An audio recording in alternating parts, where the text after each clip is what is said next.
But I want to tell you one thing, gentlemen. One thing. My last night tonight. What are you going to do? I'll extend my hand here. Hogan, you're not going to like what's going to happen to you here, pal. Oh, no. He's got him around the neck. We know what that means. Squeeze!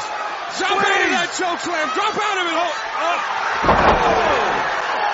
Right on his spine. I don't think Ouchie needs...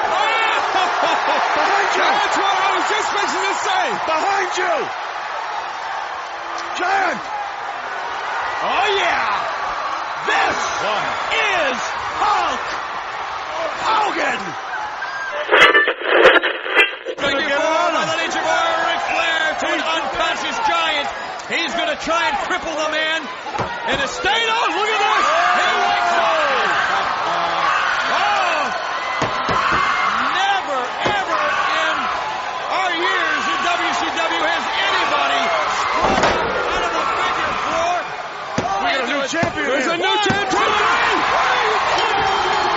He counted out the champion. The giant is a new champion. We have a new heavyweight champion. Have a nice life, Oh, buddy. by the way, April Fools. He's a man. We'll see you here in 2 weeks.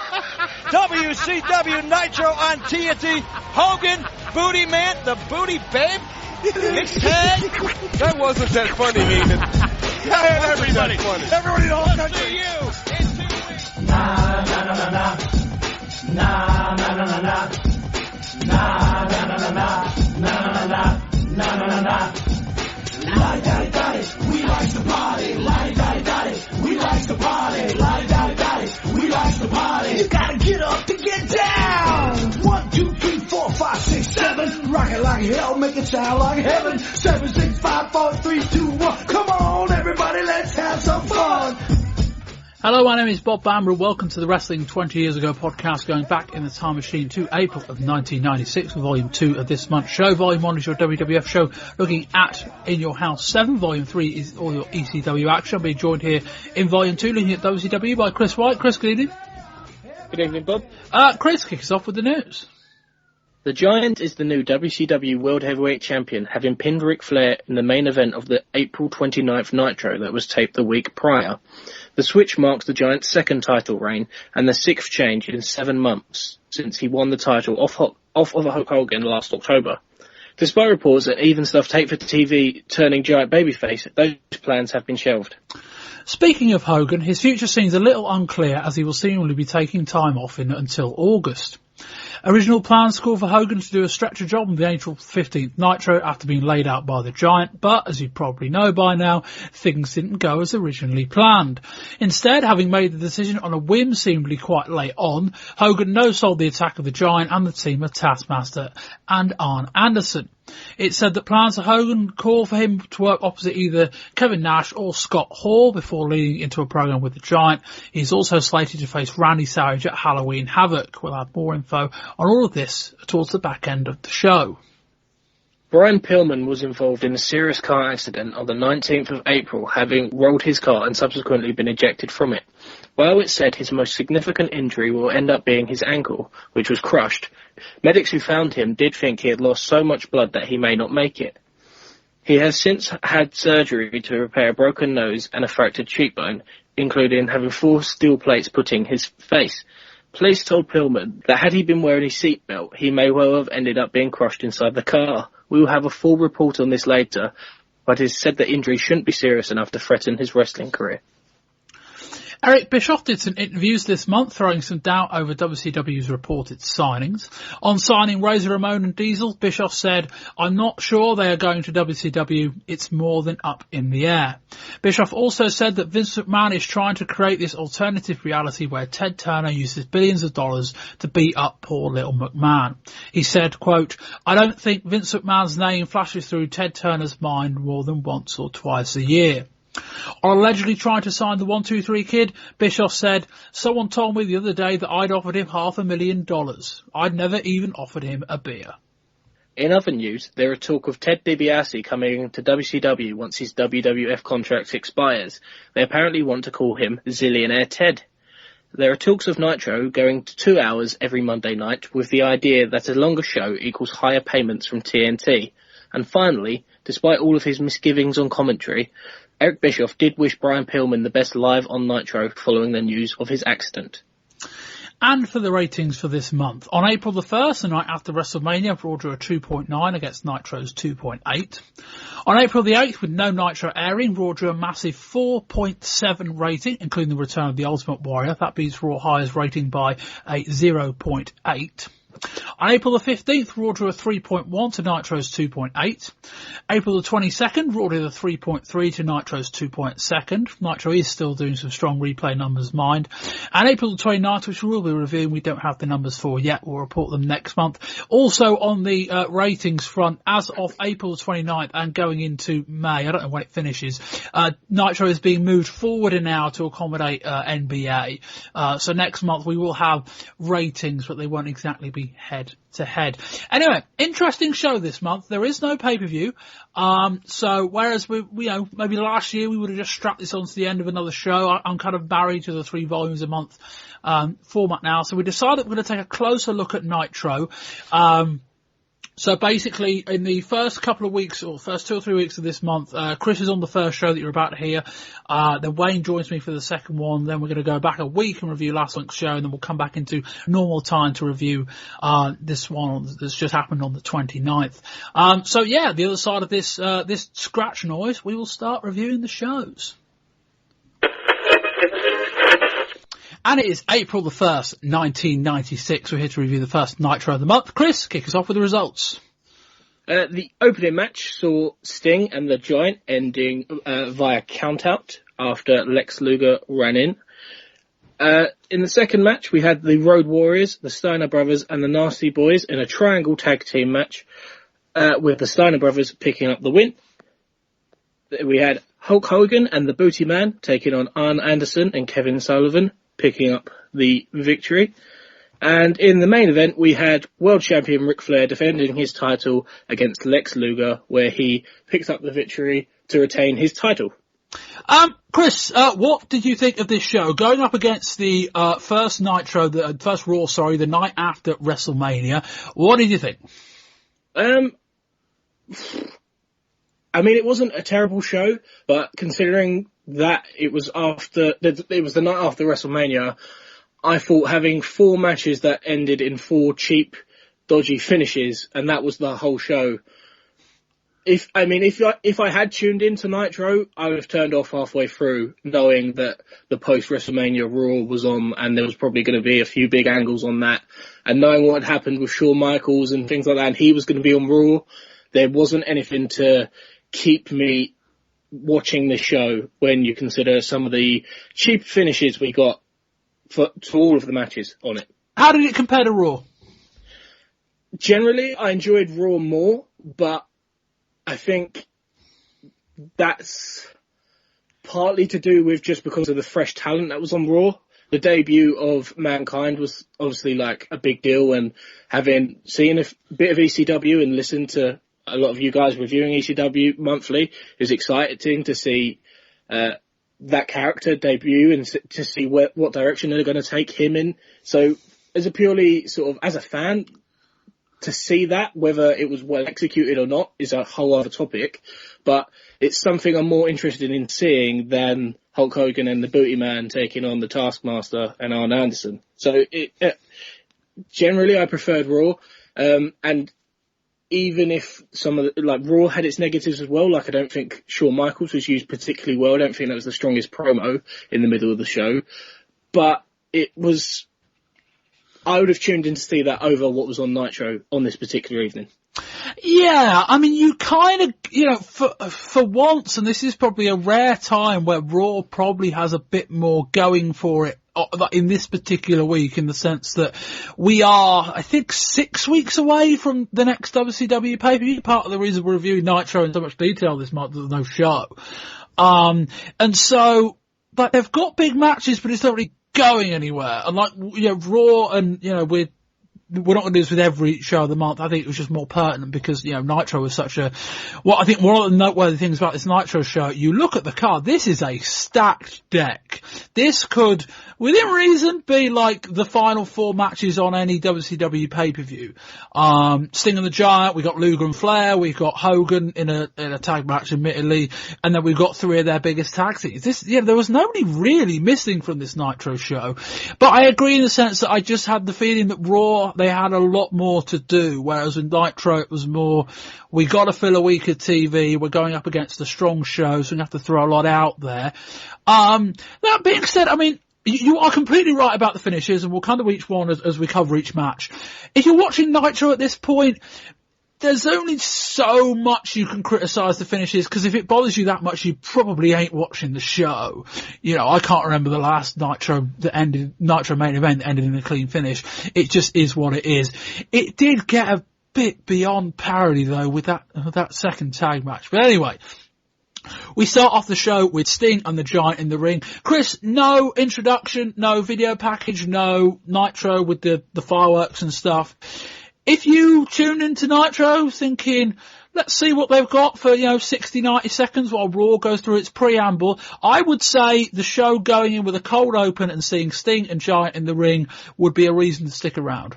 Yeah, definitely. It's definitely more effective if you, as you say, you've got that viewer who's going to be channel hopping between the 2 shows, and you've got a video package to open Raw, but on Nitro you've got 2 huge single stars, really, or they at least attempted, well, definitely in Sting, and obviously they're trying to go places with the Giant. So to see them 2 in the ring about to go at it, you're not changing over to Raw at that point, you're sticking around. So it was definitely a really clever way to open the show. It was just a bit weird, the lack of context and how it was all revisited after the match was slightly strange. Yeah, I wonder if a lot of people tuned out after the segment finished, but I imagine of the people that tuned in, there was really no reason to turn over.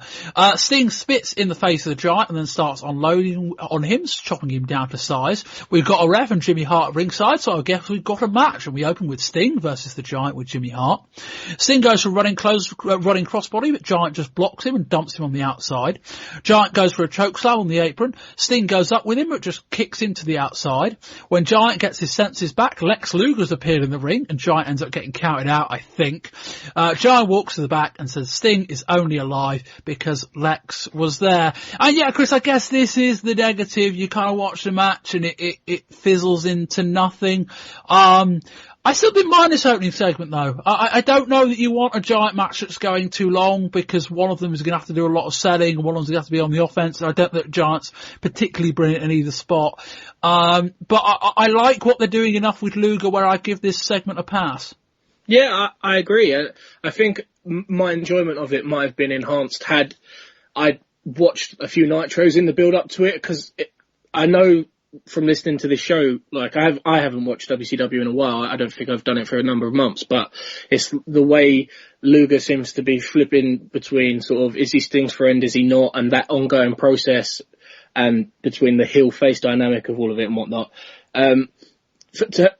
I just didn't really get where this was going. I had no idea like what was going on between Sting and the Giant, and then when Luger ran in, I didn't know what his allegiance was really. It lacked a bit of context for me, and that wasn't really brought across by any of the commentators. So if you are someone who was tuning into Nitro for the first time, or you're just like a very, very casual viewer, I think you would have been a bit confused. I don't think they explained what was going on too well. Yeah, well, I mean, in part, they're going to explain in a minute a little bit of it, but in part, like, I haven't really got my head around this, but essentially they were going to turn Giant babyface. That was the whole plan. That was the plan as of a couple of months ago, when they had the whole thing with Ed Leslie turning face and becoming the booty mouse because Hogan wanted to hang around with him. The same was true with the Giant, and then for some reason that I haven't quite got my head around yet, they decided not to do that with the Giant. So despite filming stuff for Saturday night where he was babyface, they now want him as a heel again. So I'll follow on and I'll fill it in. We then get the opening credits. We're in Cleveland, Ohio. We find out that it was meant to be Sting and the Giant versus Harlem Heat in the opener, i.e. Sting and a face Giant. But Jimmy Hart charged out and gave the Heat a brown envelope, and that was enough to pay them off and not have the match.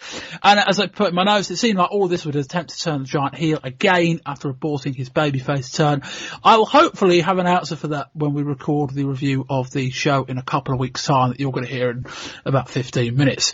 Anyway, we move on. It's the Triangle Tag Team match. The Steiner brothers, Rick and Scott, versus the Road Warriors, Animal and Hawk, versus the Nasty Boys, Brian Knobbs and Jerry Sags. Bischoff said the Public Enemy were meant to be in the match, but he's not sure what happened. This is your usual triangle match rules in WCW. The announcers don't really have a clue what the rules are, so there we go. Rick and Knobbs start us out. Rick hits a nice power slam. After a slam from Scott, he and Hawk hit a double clothesline and both go down. Hawk hits a nice sit-out neck breaker. As is usual with my review of triangle tag team matches in WCW, this will all sound a bit disjointed. That's because so many things happen. The Nasties unload on Scott, but there is a lot of blind tags in this match. The action spills to the outside with all 6 men brawling, which whips up the crowd. Back in the ring, Knobbs suplexes Scott for a pin attempt, but both Rick and Hawk come to break it up. Sags drills Hawk into the guardrail, but Animal turns it into a handicap situation and dropkicks Sags. Knobbs hits Hawk with a big boot and a splash. He then hits a body slam on Scott, climbs to the second rope. Scott follows him up, and as do both Road Warriors, who dump the pair to the outside. We see Rocco Rock come from the crowd, well with Brian Knobbs. They lay out Brian Knobbs and dunk him in the ring, and he gets pinned. We see the video replay, and it turns out it's not Knobbs. What actually happened was Grunge came out with Rocco Rock came out with Johnny Grunge, who was dressed in Brian Knobbs gear. They laid out Brian Knobbs, rolled Johnny Grunge into the ring, who looked like Knobbs. Scott lies on top of Grunge and pins him, and then Johnny Grunge makes a beeline for the exit. Chris, we did a whole thing last month on the WCW show about screwy finishes and tag teams and all that. Yeah. I will give them this. I thought this was really good. I completely agree. I was just about to say, I was negative sort of talking about the show as in general, about some of the cheaper finishes, but this was original, this was creative, and this was, all things considered, this was fun, and that's what you want when you're watching a show like this. I honestly enjoyed it. I thought it was, I enjoyed the finish more than I enjoyed the match. I was going to say, what do you think of the match? The match in itself, I thought, probably the loudest the crowd were the whole of Nitro were when all 6 men were brawling. They brawled to the outside up against the guardrail. The crowd went crazy for that. And this match it didn't really have a flow to it. They had short sort of chaotic brawls with all 6 men on the outside really briefly, but then they transitioned pretty swiftly back into like a regular tag team match, and it just sort of felt a bit sort of rotational. There wasn't really a flow to it. It just felt like they couldn't couldn't decide whether this was going to be a brawl or whether this going to be sort of quick short tags, get you moving, tag back out, quick short tag, and it just felt, as you said, disjointed, and I couldn't really get into the match. I don't know what the match wanted to be, and I didn't really know how to take it, but the finish itself was definitely the highlight. Yeah, I mean, we've had these triangle tag matches before. I think the one, the Bash at the Beach last year is the one I remember calling that show. And yeah, it's very difficult to tell a coherent story when you've got so much going on and you've got so much to follow. There's always someone to break up the pin, and it's a match. There's nothing on it. There's no real drama. I mean, you're going on this match on the basis that you've got 3 teams that are very over, and I think they all are to one degree or another. But yeah, and as usual, we're waiting for the screwy finish, but I'll give them all the credit in the world. I thought it was really good because, I don't think it was possible to work out going on live. Sometimes WCW will go with a wacky finish that's really well signposted. It wasn't shot in a way that tried to hide it, but they shot it in a way that just looked like what happened. They shot in a way that looked like Brian Knobbs got attacked, got rolled in the ring and got pinned. And that's how you do a finish like this. If you're going to do a creative finish, do something that people go, what happened there? And then you reveal the ruse afterwards. I'm kind of looking forward to the flip side in a couple of weeks' time, where presumably we'll get Brian Knobbs dressed as Johnny Grunge in a similar situation. I'm kind of looking forward to that. But yeah, the match was okay. I think if the teams were less over, this would have been a real drag. This was quite a long match. But there's enough star power in this match to keep you interested. All 6 guys work a really physical style, and the good thing is that nobody's in the ring long enough to have to do any selling, so the match doesn't kind of plateau. Probably the highlight of the show, I would say. We move on to Arn Anderson and the Taskmaster with Woman and Miss Elizabeth versus the Booty Man and Hulk Hogan with the Booty Babe. Bobby Heenan then randomly and solemnly says that tonight will be his last night on Nitro. He's retiring. Arn Anderson and the Booty Man start at it. Hogan gets a shot in as the illegal man. They're saying that Booty Man went into the Dungeon of Doom as a double agent. I suppose that makes sense. The faces hit a double team big boot on Arn, and the Taskmaster gets in the ring. Hogan is handling both Sullivan and Taskmaster no problem, but then the heels take control. Woman digs her fingernails into the Booty Man's eyes. Arn catapult lifts Booty Man's neck into the bottom rope. Hogan gets the quietest hot tag in history, throwing Taskmaster into Arn Anderson. Hits 2 of the softest big boots you will ever see. Woman then gives Taskmaster her shoe.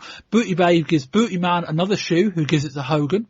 Hogan wins the battle of the heels in more ways than one and picks up the pin. Booty Babe gives Booty Man a big kiss after the match. Hogan's overreaction to all this was priceless.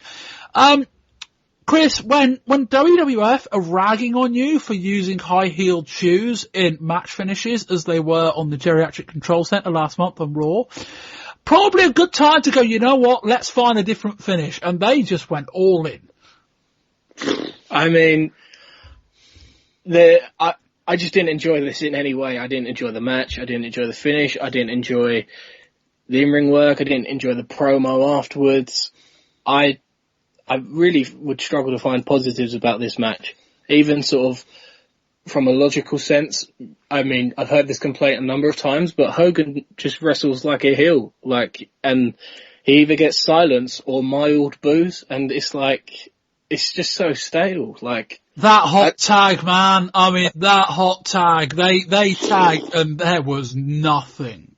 They just, I don't know how. Well, I mean, I couldn't care any less watching it, and no one in the arena could have possibly cared any less. There was just silence. It was just, this died a death, and the finish doesn't help, and they need to do something because clearly this isn't working. No, I mean, I don't know whether Hogan's just phoning it in. I don't know whether it's just random tag matches. I don't know whether it's just he's teaming with the Booty Man, and we'll listen to that promo in a sec. He's been feuding with Arnson and the Taskmaster with what feels like forever. Taskmaster certainly so. And yeah, the match just wasn't very good. I kind of feel sorry for Arn Anderson that he's trying to, he's having to sell these unbelievably soft big boots. I know Hogan never traditionally laid it in. The whole idea was you meant to run at his foot. But it works better when someone's really firing off the ropes, when Taskmaster just does a very lackadaisical kind of, bounce off the far ropes and then just slowly runs into Hogan's raised boot. It don't look very good, but yeah, and that's the biggest thing. It doesn't really matter what I say. It matters what the crowd are doing, and the crowd are just not reacting to Hogan. It's bad. I mean, they're paying him a lot of money, and at the moment, they're getting little to no return for that investment. So, I don't know where you go from here, but probably not down this path. Well, you're asking for a big, tall order there, Eric Bischoff. I've got to say, Hulk Hogan, Booty Man, Kimberly, the Booty Babe, what a shoe tonight here on WCW Monday Nitro, Hulk. Well, you know something, brother? You might as well say it was a shoe-in, man. Thank God for the Booty Babe, brother. She's on top of her game at all times, if you know what I mean.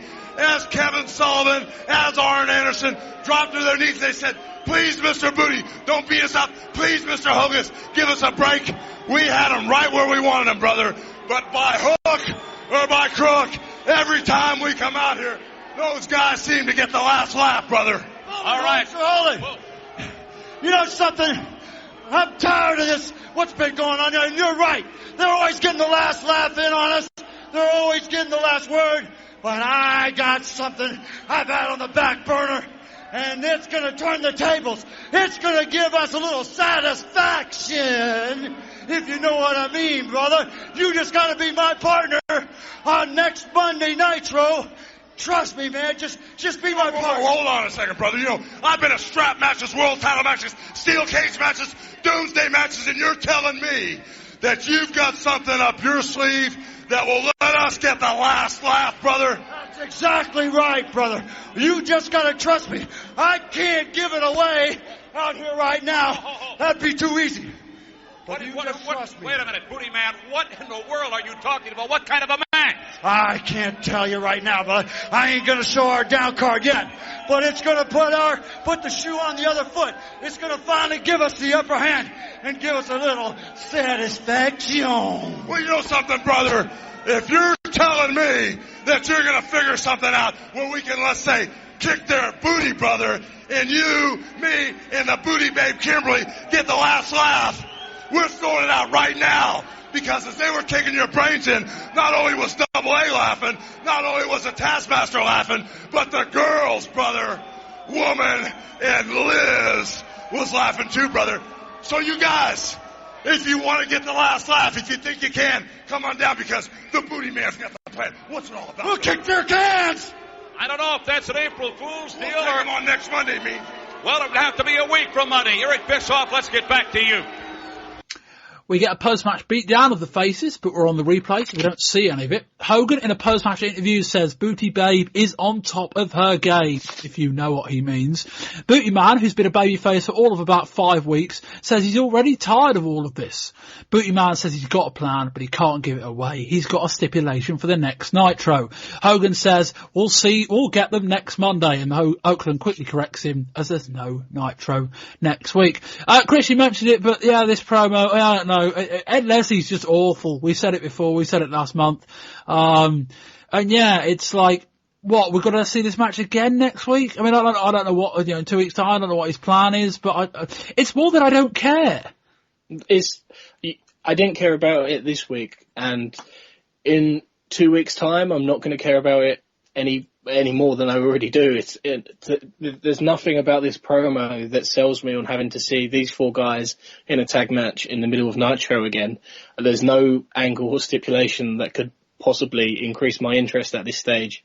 It wasn't, and it's the crowd reaction as well. It's almost comical. It's just like people sitting on their hands in silence and then occasionally booing once Hogan's finished speaking. And it's almost like they don't care enough to like passionately boo the guy. They're just disinterested. Was it better when he was getting properly booed? Like the bit where, bit kind of October, November where he was in the whole dark side thing and like he was facing Sting on Nitro and they were like booing him out of the place. I think that's better than this. I definitely think it's so much better. Like at least it's like causing a reaction from the crowd and getting some emotion. I'd prefer a negative reaction to just sort of complete disinterest. I think it's hard to turn disinterest around, whereas hate, like you can always play hate and like genuine anger, you can always play off. But when people stop caring, I think you're in real trouble. I mean, if Hogan's contract's up at the end of the year, he might need a bit more leverage than this, but we'll see. We move on to the main event. It's Lex Luger versus Ric Flair with Woman and Miss Elizabeth for the WCW World Heavyweight Championship. Heenan mentions the history of these two. Luger starts off with a pair of shoulder tackles. Flair gets sent to the outside and bides some time to recover. Luger hits a press slam. He charges into the corner, but Flair gets a forearm up and then starts posing. Luger gets back up and sends Flair over the top. Flair then escapes up the R-way after losing his temper. Back in the ring, Luger runs over Flair with a series of rights and kicks. Luger chases Woman and Miss Elizabeth up the R-way, but Flair captures him with a knee when he comes back in the ring, and Luger crashes into the guardrail. Flair locks in the figure 4. There's almost a pin before Luger fights out and flips the hold over. Luger goes for a sunset flip pin. Flair grabs onto the top rope from stopping himself going down. The ref does a jump kick to release Flair's grip, and Flair almost loses the match. We get a backslide pin for a near fall by Luger. Both men end up on the second rope, and Luger hits the superplex. Miss Elizabeth gets on the apron to distract the ref. Woman grabs a cup of coffee as Luger picks up Flair in the torture rack. Woman throws the hot coffee in Luger's face. He goes down, and Flair uses the ropes for leverage and picks up the win. Sting comes out afterwards quickly to run off Flair. Chris? by no means a bad match, but a very by-the-numbers match. It's sort of a classic face versus heel match, really. Classic Flair, and in some ways classic Luger, just all power moves, all posing. Flair got all these standard spots in. It was a perfectly fine TV main event, but it wasn't enough. Not that the show necessarily needed saving. It hadn't been a bad show, but it wasn't enough to turn an average show into a good one.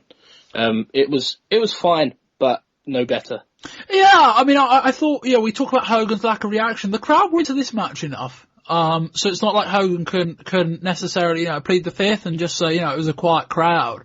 They were into this. I quite enjoyed this. Like, it's, having sat through 18 months of Lex Luger, 1994, first half 95, like, slowly becoming less and less motivated. More and more demotivated, I suppose. To see him here in front of a passionate crowd with a character, I don't want to call it complex because I don't think it's that detailed, but watching Luger here, like, this is really good. And I thought this match was fine. As you say, I think, fine for a TV main event. It is a bit paint by the numbers. It is a bit classic Flair. There was enough, shenanigans going on the outside. Luger was doing his stuff. Flair was getting his stuff in. But as a TV main event, I thought it was fine. Anyway. Chaos from the get-go. And the Booty's going to come up with some kind of a new match. What is that about? I don't know. But I want to tell you one thing, gentlemen. One thing. My last night tonight. What are you going to do? I'll extend my hand here. Have a nice lunch, buddy. by the way, April Fools. Jeez, man, we'll see you here in 2 weeks. WCW Nitro on TNT. We cut to the announcer's desk. Heenan says it's his last night. He shakes Bischoff's hand, he shakes Steve McMichael's hand, and he signs off. Before, of course, he revealed the whole thing was a ruse. April Fools. Heenan is deliriously happy with that one. Chris, there's a good argument this is the moment of the night. But I thought the best part was that Heenan goes to shake McMichael's hand, and McMichael goes, you know what, we've had our disagreements, but alright, all respect to you, Bobby, good luck with it. Heenan reveals the ruse, and Heenan sells it like it's the greatest joke on the planet. I thought this was great. Yeah, it was really, really well executed, and Bischoff just tries to wrap up and move on, and Heenan just keeps on laughing, and you can tell it's grating and annoying, and it's just classic Bobby Heenan, just perfect execution of really got the most out of this gag that you could have done. They did. Yeah, apparently, so it was said, it was based on rumours, reports that Heenan might be going back to the WWF. I think that was the whole gag, was that they just thought, it's April 1st, we'll run an April Fool's gag. I don't know. It's a bog standard gag, but in the hands of Bobby Heenan it becomes something a bit funnier. Heenan's really good. And that ends the show. And as there is no Nitro on April the 8th, we move on to April the 15th. I'm being joined by Wayne Lythgoe. Wayne, good evening. Hi, Bob. Wayne, kick us off with the results of this show. No problem. Hulk Hogan defeated Arn Anderson and Kevin Sullivan in a 2-on-1 handicap match. The Nasty Boys defeated the Public Enemy in a Falls Count Anywhere Street tag team match. Randy Savage defeated Earl Robert Eaton, and Lex Luger and Sting defeated Ric Flair and Giant by disqualification for the WCW World Tag Team titles. Wayne, what do you think of this Nitro? I thought it was fun. There was a lot happening. It wasn't slow. I mean, obviously we've spoke about Nitros in the past being fast paced and a million miles an hour, and I think this is another show that has been the same as one of the many's in the past. Yeah, a tight 50-minute program. I've got enough problems with the opening segment. We'll come to that in a minute. There's a really, really nice brawl in the middle, squash match with Savage, and then a main event, which is your typical WCW main event, except probably with a bit more heat than usual. The standard litany of WCW finishes, which we'll come to. But yeah, I would say an above average episode of Nitro for this kind of run so far. I think now, and we saw it and we discussed it earlier on the April 1st show that we taped a couple of weeks ago, in terms of this show and this other show that we just did, there's a lot more star power, and I think they're very keen on trying to stack the deck while Raw is coming off these shows. Raw did a 4.7 rating last week against, not up against Nitro because it wasn't on, and coming off WrestleMania, Shawn Michaels' coronation, I think they're trying to stack the deck as best they can. Anyway, we'll see how well they did in a minute. Hulk Hogan opens up Nitro, but he gets ambushed by Arn Anderson and the Taskmaster in a handicap match. If you're wondering what happened to the Booty Man, he got hurt 2 weeks ago on Saturday night. Hogan agreed to take the fight anyway, and particularly takes little time in gaining the ascendancy in the match. So our opening match of the evening, it's Hulk Hogan versus the Taskmaster and Arn Anderson with Jimmy Hart in a handicap match. They're saying if Hogan wins, he gets 5 minutes with Hart, and if the heels win, they get 5 minutes with the Booty Babe. That seems fair. Hulk Hogan rakes Taskmaster by the eye. Taskmaster goes down from a flailing Hogan arm. Hogan hits quite possibly the loosest big boot I've ever seen on Anderson before hitting both men with a chair. Hart starts attacking Hogan as well. Anderson goes to give Hogan a pile driver, instructs Taskmaster to go up top for a double team move. Hogan flips it over and does a catapult, sending Arn flying into Taskmaster, which probably received a much smaller pop than they were hoping for, and Hogan drops the leg and wins the match. Wayne, what do you think of this? Well, it was just typical, wasn't it? It was just the Hogan show. It's let's make Hogan look special. Let's do everything we can to make him look as strong as possible.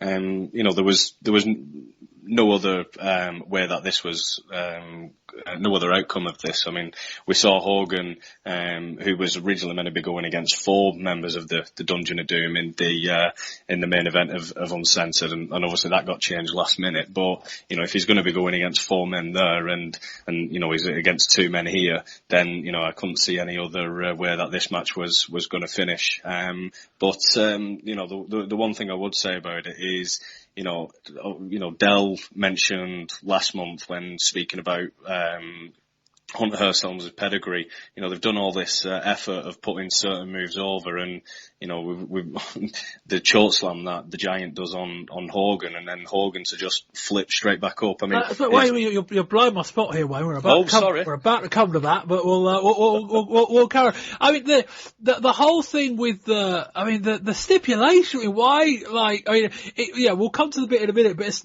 as I understood it, and this is basically picking on what the announcers are saying, it was Hogan wins the match, he gets 5 minutes with Jimmy Hart, which seems excessive. Jimmy Hart is about 54 years old. That seems a lot, but kind of fair enough. But if the heels win, they get the boot. What's the Booty Babe done? I know Hogan's the face. I know they're the heels, but nobody wants to see that. You know what I mean? And it makes Hogan look a bit stupid for accepting the match. It kind of makes, where's Booty Man? We don't know. And all this other stuff. All very weird. It gets a bit weirder as Wayne teased. Hogan goes after Miss Elizabeth and Woman and basically kind of directs them towards the ring. Woman starts using Elizabeth as a human shield. Hogan grabs hold of them both, kills some time, and then turns his attention to Jimmy Hart. Hogan rips Hart's shirt. Heenan says it's uncensored, which is a nice throwback to last year. Hogan hits a far better big boot than he did during the match on Hart, and Hart goes down, selling it better than probably Arn Anderson did. Out comes the Giant, who choke slams Hogan. Hogan jumps straight back up, rakes the eyes and hits a body slam. Oakland comes up from behind, taps Hogan on the shoulder. Hogan picks up Oakland and nearly body slams him for realising who it is. Heenan says he had a great opportunity to throw him off a balcony. Wayne, explain this. Yeah, first things first, the powder that was thrown, that was just like, it's not as if it even happened. Hogan just no selling it as per usual. I think it was a little fun interaction that he had with Jimmy Hart, and did he really get his comeuppance? Probably not. Will we get to see it sometime down the line? Maybe, but obviously when the Giant come in and thought, right, okay, well maybe Hogan is gonna get a bit of a beat down, but it was just shades of the interaction that Hogan had with Vader all the way back in I think it was roughly around about just over a year ago now, when choke slam, or obviously it was a different move with Vader, but Hogan just popping straight back up, and no selling it. And, I think there's times have got to change with certain things like that. But, that's Hogan for you, really. Yeah, you're referring to the time, I think it was at the Clash of the Champions in January 95, where Vader powerbombs Hogan, turns to the crowd, then Hogan stands straight back up. The start of a feud that still drew money. But yeah, you wonder how times are different. I don't understand this at all. I mean, if we're going to look at WCW's heel roster, the top 5 names on the heel roster are Ric Flair, the Giant, probably Lex Luger, Arneson, and the Taskmaster. And in about 9 minutes in the opening match on the April 15th Nitro, Hulk Hogan has proven that he's a match for 3 of them. What's the point? Yeah. I don't know, but this is the weird thing. Like, watching this match, Hogan is getting no reaction anymore. It's fascinating. That's sorry for coming in. That was one of the things I noted is when he was doing his interview with Mean Gene. You have a look at the crowd in the background. Yeah, there's still some of his merchandise in there, but that's just little kids. And I'd probably say the kids with the parents is probably about 20% of the crowd. A lot of the merchandise is given away as well. Keep that in mind. Fair enough, but 80% of the crowd were. Just not into seeing Hogan anymore, and I think if I was there, I'd be well within that 80%. Yeah, I mean they're not reacting to his stuff. It doesn't help that his big boots are looking increasingly awful. But the slingshot catapult thing, which I think the idea was that was going to get a great reaction, people didn't pop for it. No. And then I thought Hulk Hogan and the Giant were friends. I mean, I don't know what happened there. Apparently they're not, because the whole point was they were going to turn Giant babyface on the basis that Giant and Hogan wanted to hang out. But apparently that's not the case anymore. So Giant's staying a heel, which kind of explains what happened on the Nitro 2 weeks ago, at the start where they kind of turned Giant back heel formally. I don't know, what does this achieve? I don't think Hogan's any more over for beating up 3 heels. And I think, admittedly, Anderson is fairly expendable. Taskmaster, I think, is very expendable. I just wouldn't have been doing this to the Giant. No, not at all. I think that's it. Anyway, we come back from the break and there's a big pyrotechnics display. And up next, it's the Public Enemy, Flyboy Rocco Rock and Johnny Grunge versus the Nasty Boys, Brian Knobbs and Jerry Sags, in a Falls Count Anywhere street fight. The Nasties ambush the enemy on the R-way with a garbage can and a steel chair. Rocco Rock hits a flip dive on Sags. Knobbs runs over Grunge with a clothesline in the ring. Knobbs hits a bin over over Grunge, and the Nasties take some shots with the bin over his head.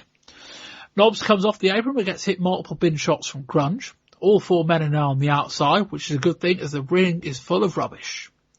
Knobbs grabs the table and just smashes it into Grunge's face. McMichael on commentary goes, "Here comes the wood," before Sags slips Rock through a table that's propped up against the apron. Grunge has a very sloppy gargoyle drop on Knobbs. Rock goes for a top rope leg drop while holding the garbage can lid. Sags moves. Or a WCW's cameraman take a tumble on the outside. Rocco Rock does a running bulldogs with Knobbs on a chair. Knobbs returns the favour with a chair shot. Eric Bischoff on about 4 different occasions says everyone in the arena is standing before qualifying and saying there is not one person seated. And as we look into the front row behind the hard camera, everyone is sat down. There are rope breaks in a street fight, apparently. Knobbs slams Grunge into the middle of the ring. Grunge returns with some chair shots and they seem to be setting up a table. Grunge goes for a top rope leg drop. Knobbs rolls out off the table. Grunge goes through it and then Nasties pick up the win. After the match, they lay Sags on a table on the outside. Rocco Rock runs from the far side, takes Grunge off of the apron and sends them both crashing through the table onto Sags. What do you want to think of this? I really enjoyed this. I thought for a TV, it was, for a TV episode, it was, a really good brawl. Obviously we spoke in depth about the match at, Uncensored last month. That went on far too long and I think this was probably perfect. I think it went for about 8 to 10 minutes in that region. Yeah, about that, yeah. Yeah, so obviously the guys, similar to that other match, the guys were, gassed after 5 minutes and then obviously had a few spots after that, which, I thought was perfect for the brawl that they was having. There was a few moments in there that made me smile. I thought Grunge, paying homage to his ECW roots by, I think he took something out of the crowd and then used it against Sags was, put a bit of a smile on my face. But yeah, all in all, I think it was for these two, Public Enemy and the Nasty Boys. It's what we wanted. As soon as Public Enemy was coming into WCW, and they was going to be matched up against the Nasty Boys. This is what we was expecting and wanting from the match. So I really enjoyed it, and thumbs up. Yeah, I mean, I still think this is a dream match that would be better aired in ECW. But it doesn't really matter. We're not going to get it there. Certainly not in the near future. And I think, this was about as good as I think this match in this setting was going to get. I think you're right. It was about the right length. It didn't overstay its welcome too much. And there's only so long this kind of brawl can go before the shots start to seem less effective. But a really fun match, a very predictable ending. Like the minute the table came out, I went, yeah, we're going to go back to what we've seen at least twice, I think, with Public Enemy WCW matches, where they'll set up the top rope spot, they'll go through the table, but their opponent will move, and then they'll pick up the victory.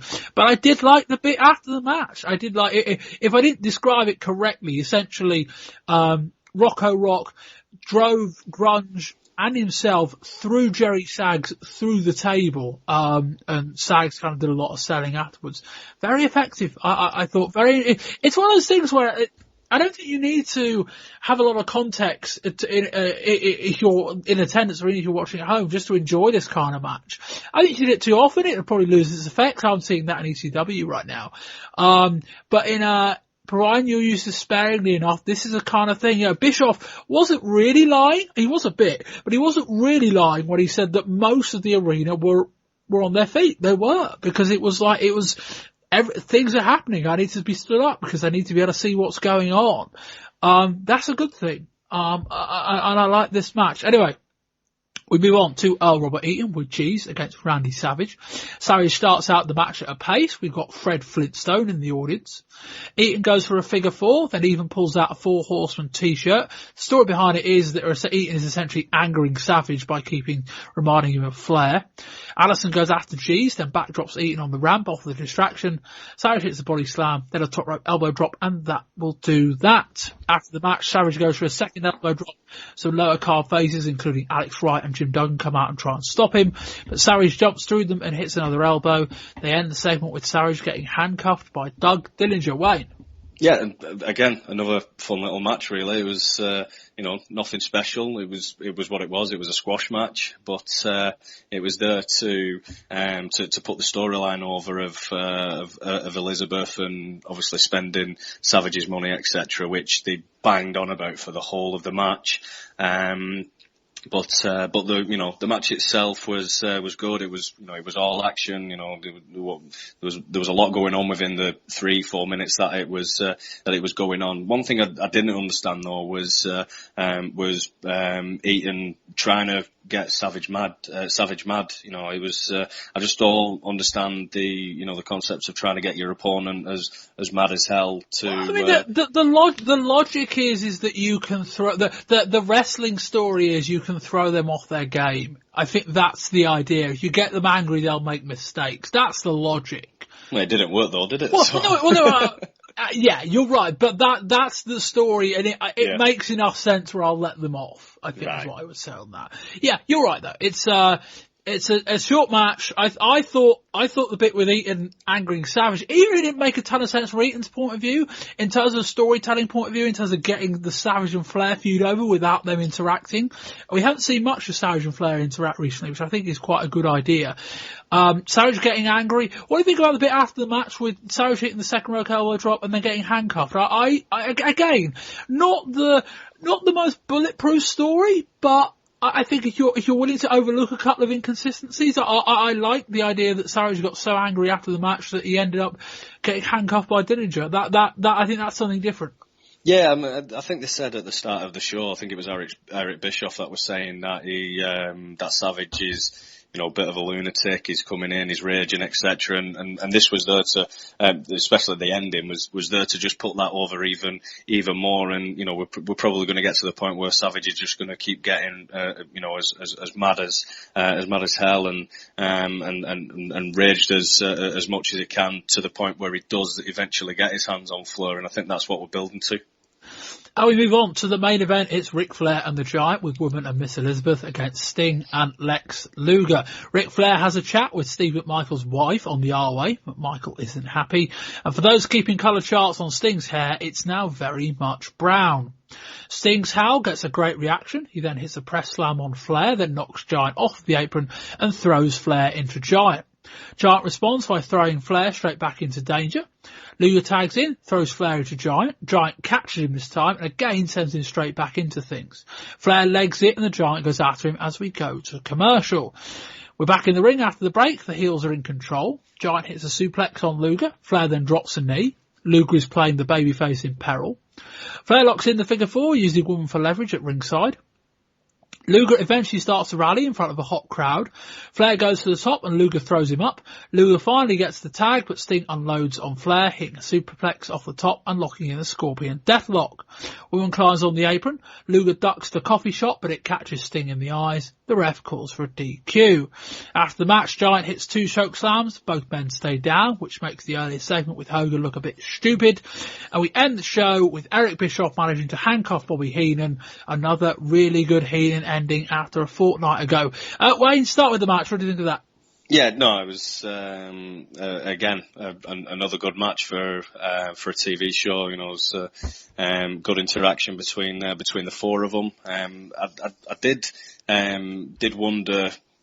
Flair coming back over the commercial, was it Giant that dragged him back? Did he make up in the back and come back? So, I did have that thought process in the back of my mind. But once they worked everything out, all the differences, I thought the team of Flair and Giant, was quite a good cohesive unit, working over Luger and getting in the tags and working him over more and more. I thought it was a good little setup between the two. Then we built for obviously the tag with Sting, and obviously everything that happened at the end was not a mess, but it was all all guns blazing, etc. But everything with Woman coming in with the coffee and everything. But yeah, the match itself, I thought it was a good little setup as a main event. Yeah, the WCW main event scene does look a bit better when Hulk Hogan's not in it. That these fans are not tired of Ric Flair. These fans are not tired of Sting.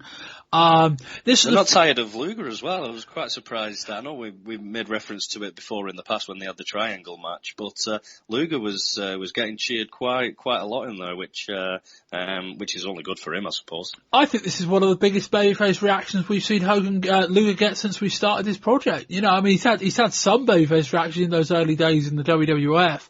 But yeah, this was that there was for all the thoughts of Luger sometimes playing heel, sometimes playing an in-between character. This was just Luger playing a babyface and doing quite a good job of it.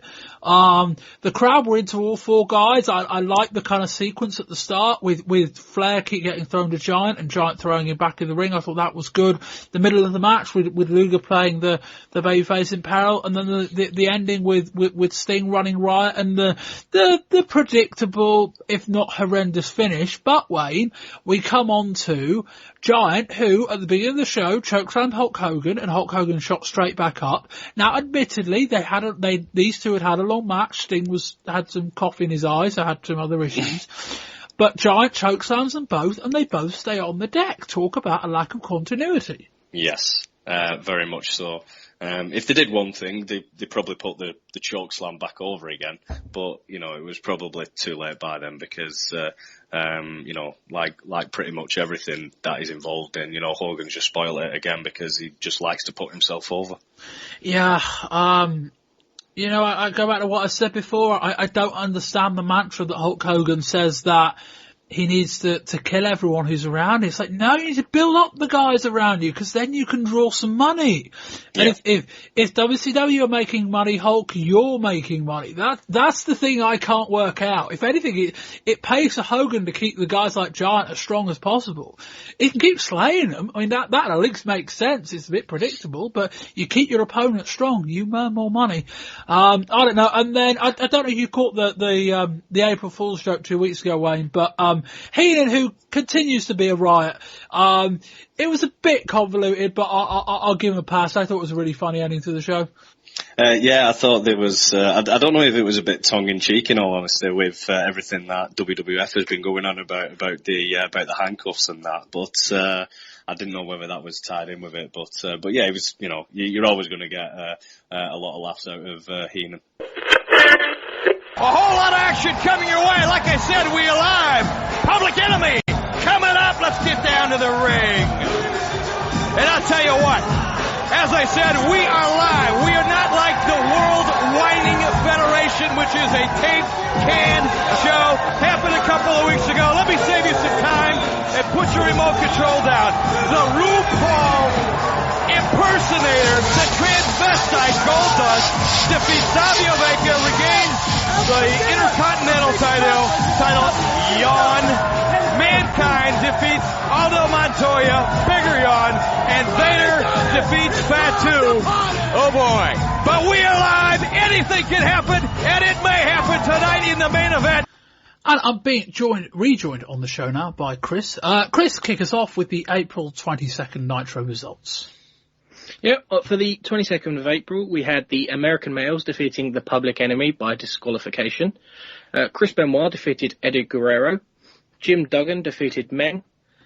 And in a WCW World Heavyweight title, WCW World Television title, and WCW World Tag Team titles, all titles on the line tag team match, Lex Luger and Sting defeated Ric Flair and the Giant by disqualification. All titles stayed exactly where they were. Chris, what did you think of this show?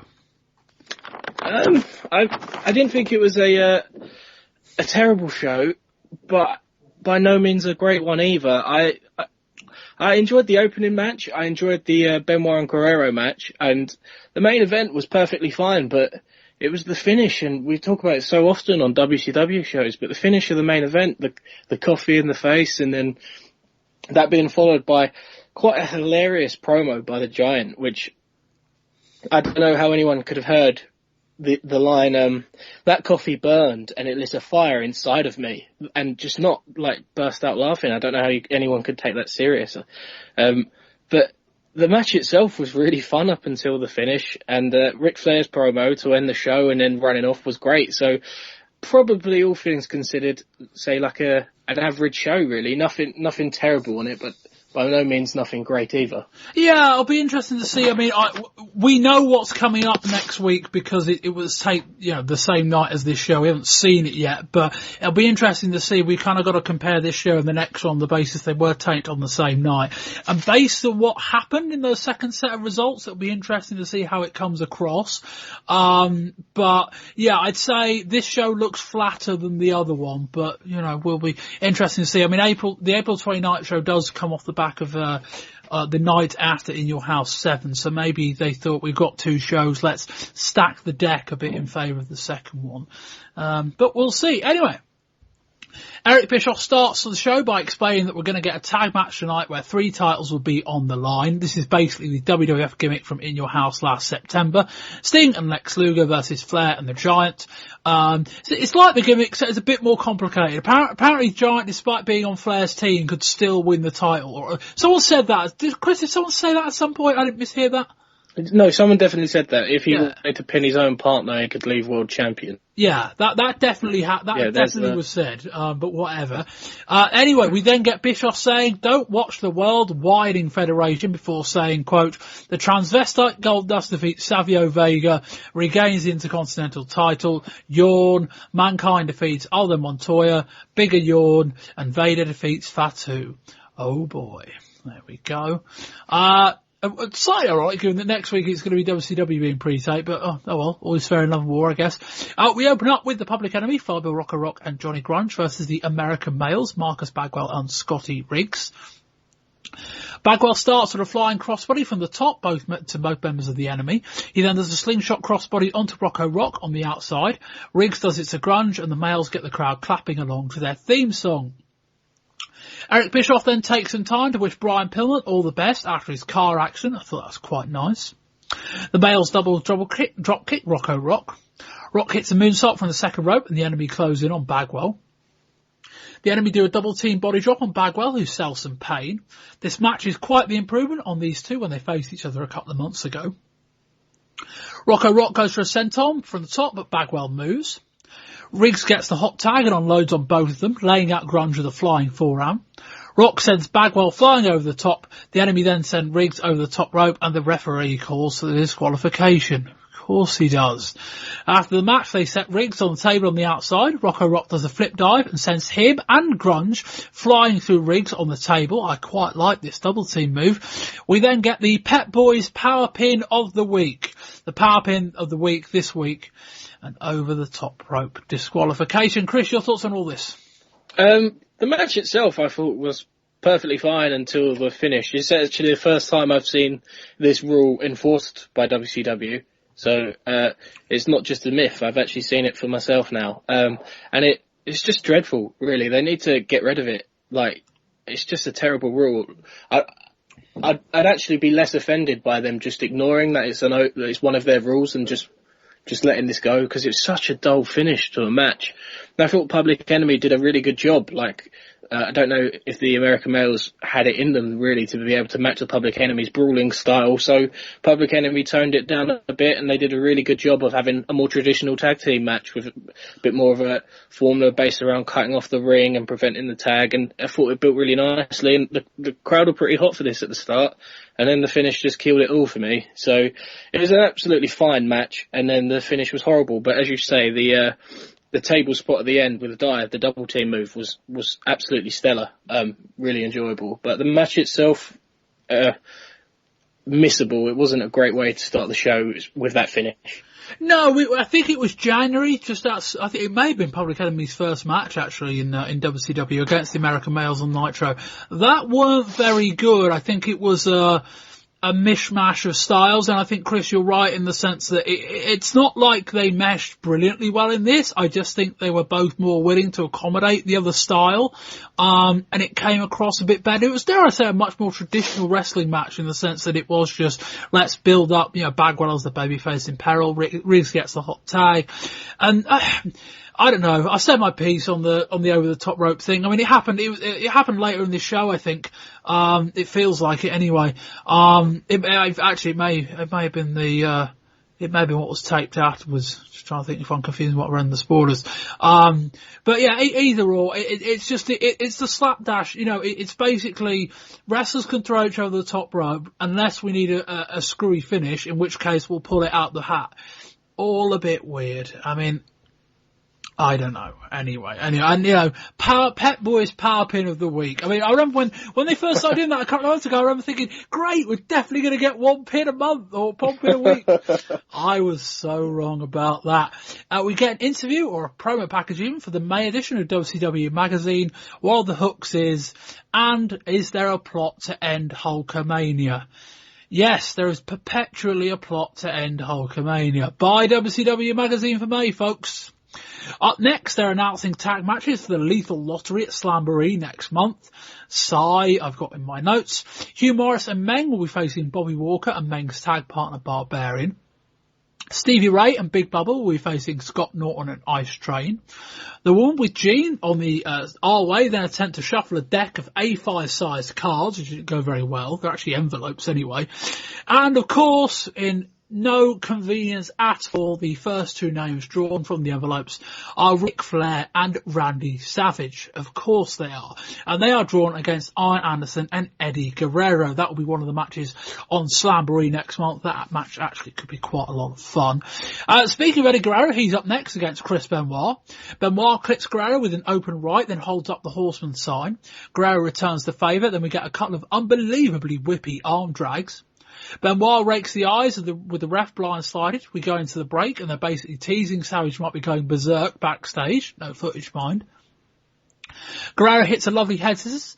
Eric Bischoff tries to preview and promote the Cruiserweight tournament that, to the best of my knowledge, I think is actually already over.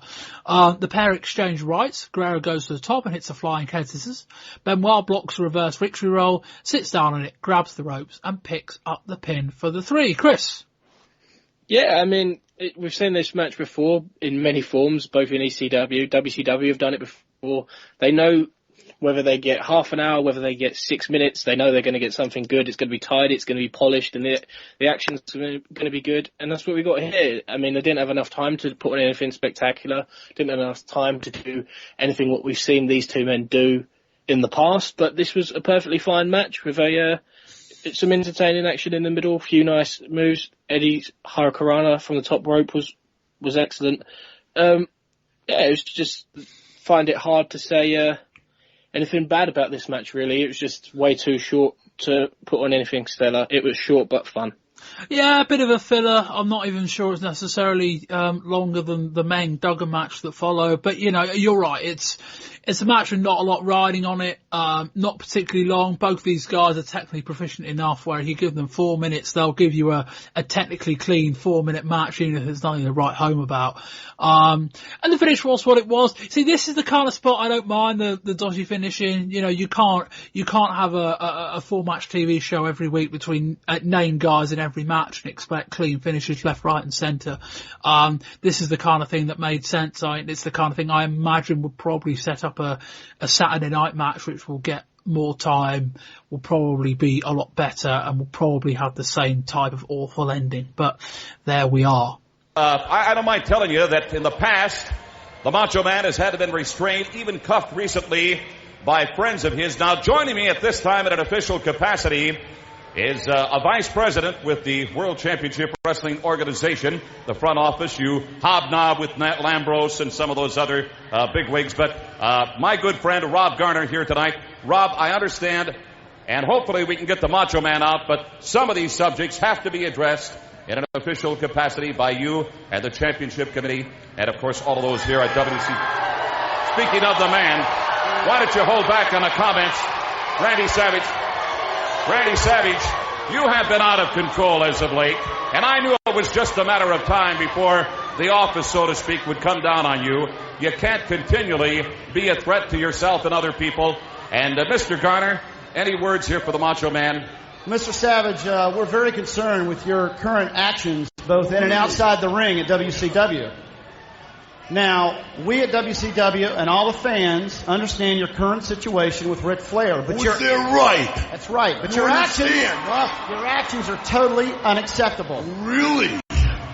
If this current set of actions and behavior that you're doing does not cease immediately, the ramifications to your career at WCW will be severe. Ramifications! What a big word for a suit and tie. Hey, let me tell you something. All you guys down at City Hall and WCW are getting a little too comfortable around the Macho Man Randy Savage. Please. You understand? And about Nature Boy Ric Flair being my tag team partner, I am the tag team partner from hell, brother. And I will be real creative when I do what I want to do, when I want to do it. And nobody's going to stop me. Watch it, Randy. You send the message back. Because I don't beat City Hall. I'm going to blow it up. Wait a minute now. Just a second. You are trying to get something across here. Mr. Garner, maybe you could finish this cut. Please give us just the opportunity of talking and getting this officious, of you will, statement. What I want to do.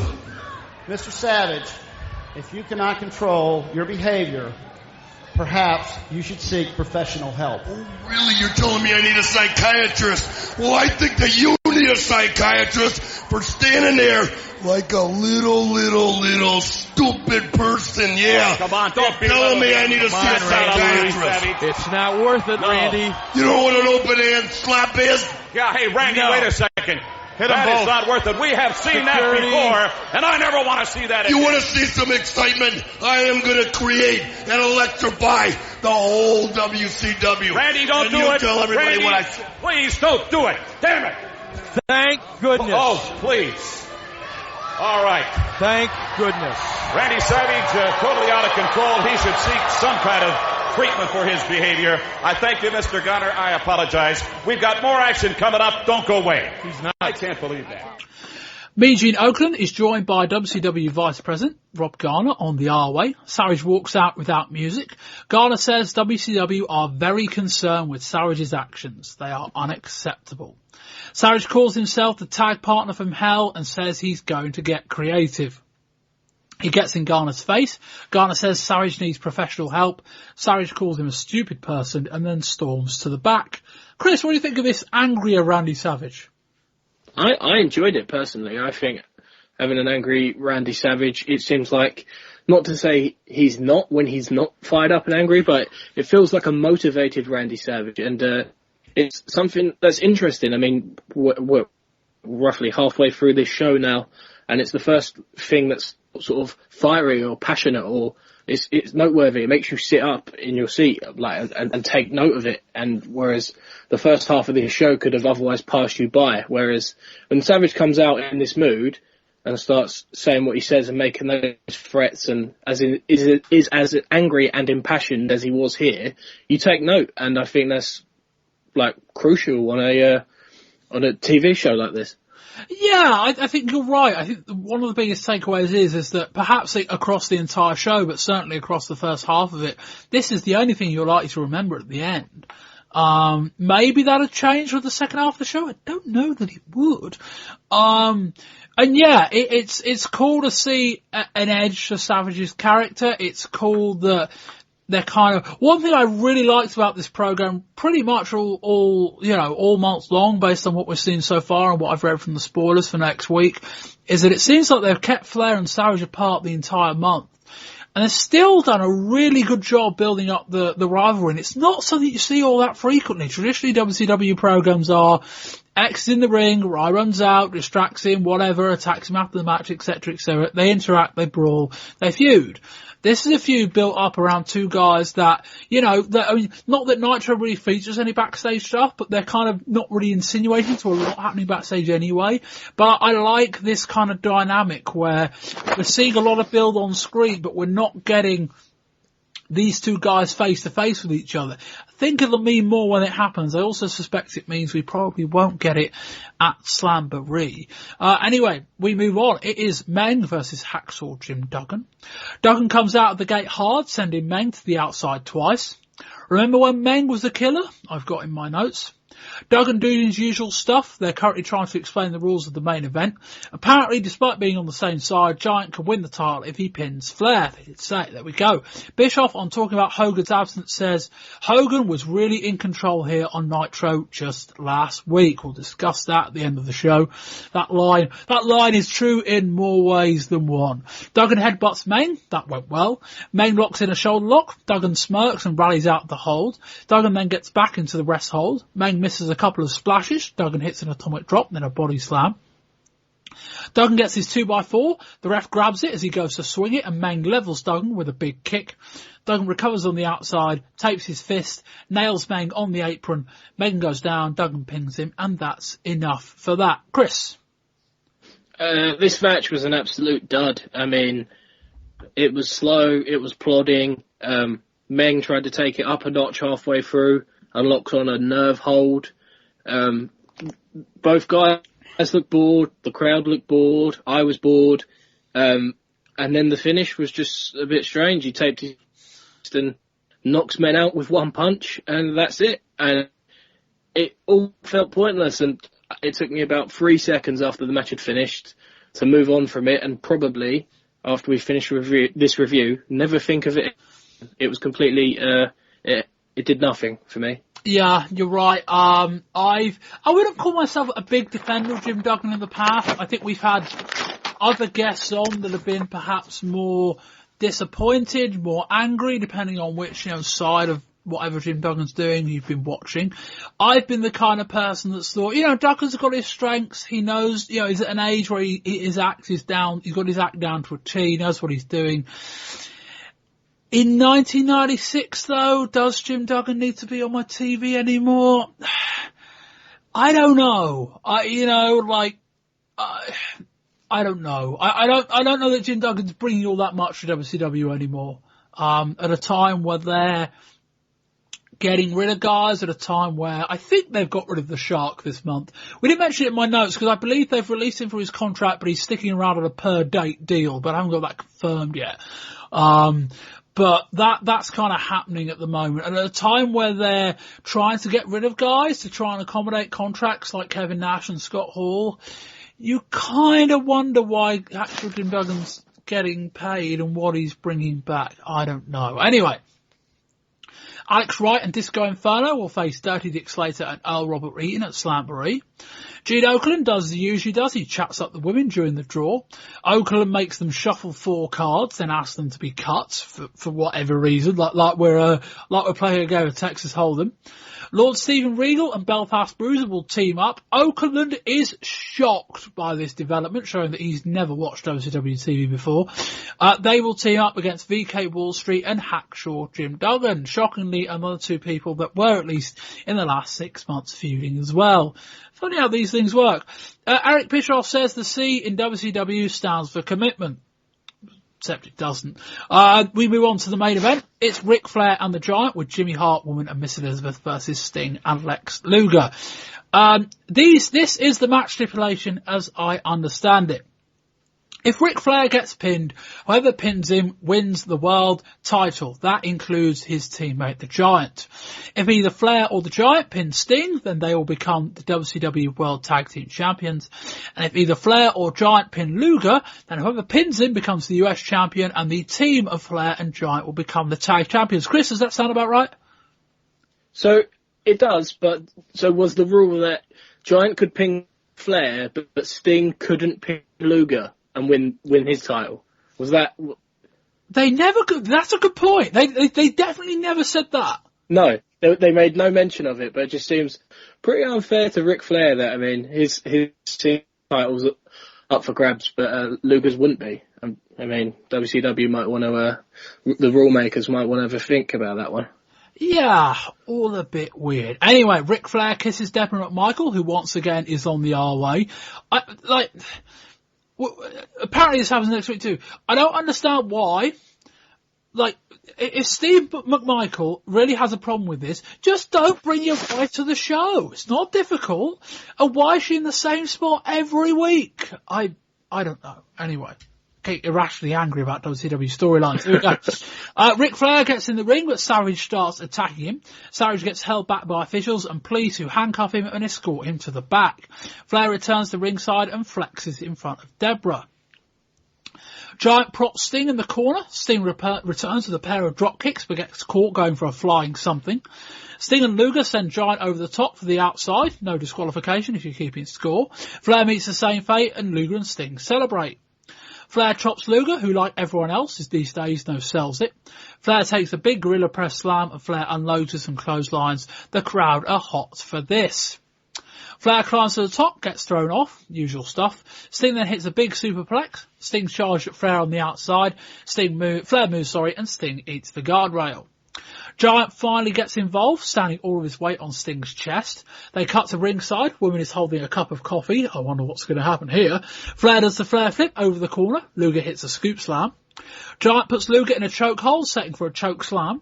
Sting hits 2 shoulder tackles from the top to the back of Giant's knee. Sting finally sends Giant off his feet, which pops the crowd. Flair begs off, then gets the coffee. He goes to throw it at Sting and Luger, who move in the spot that was possibly a bit too signposted, but I guess that was the angle they were going for. They both kind of part ways and Giant takes the copy in the eyes and Flair just legs it in probably one of my favourite moments of the month so far. It happens. Flair rolls out the ring and just beelines it up the ramp. Chris, what do you think of the match? We'll come to the post-match angle in a minute. I enjoyed the match. I mean, I thought it was really fun. It was a tag team match built around Ric Flair, so there was all Ric Flair spots in there, but as we all know by this point, that's the foundation of a very good match, and it was just fun. I enjoyed it. I enjoyed the when the Giant got in the ring and he had a hold of Luger. Sting trying desperately for him to break the choke slam was funny. It was cool. I don't know. It wasn't. it didn't take itself too seriously, and that's maybe why I enjoyed it. It just felt fun. The finish, though, I mean, just flat, and I just think how you can be running a promotion like this and no one can say, well, if we're going to do the coffee in the main event, maybe we shouldn't do the over the top rope in the opener. And like, no one picks up on that. And it's just like, I have no idea how you allow so many dud finishes on one show when you've only got an hour, and every match just feels so flat at the end. And this wasn't exempt from it, and it was a shame because I really enjoyed it up until the end. Yeah, I mean, we have covered WCW through a lot of transitional change backstage in terms of who's booking what and who's in charge of what.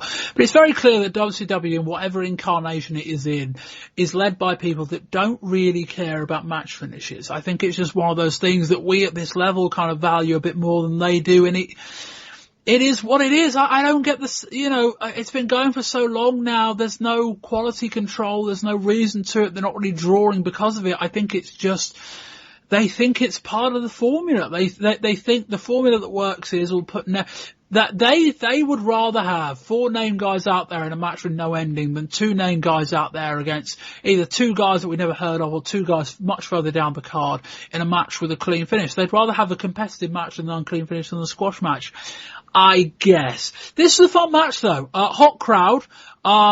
It is Flair's greatest hits, but as you say, Chris, that he's been doing this for a number of years. What he's got down as greatest hits aren't exactly that bad. And yeah, it's Sting and Luger are a fun tag team. My overriding thought, we'll discuss at the end of the show, my overriding thought was though, God, it's fun without Hulk Hogan. I don't know, I just feel like Hogan would have been involved in this match somehow and it would have been a lot worse.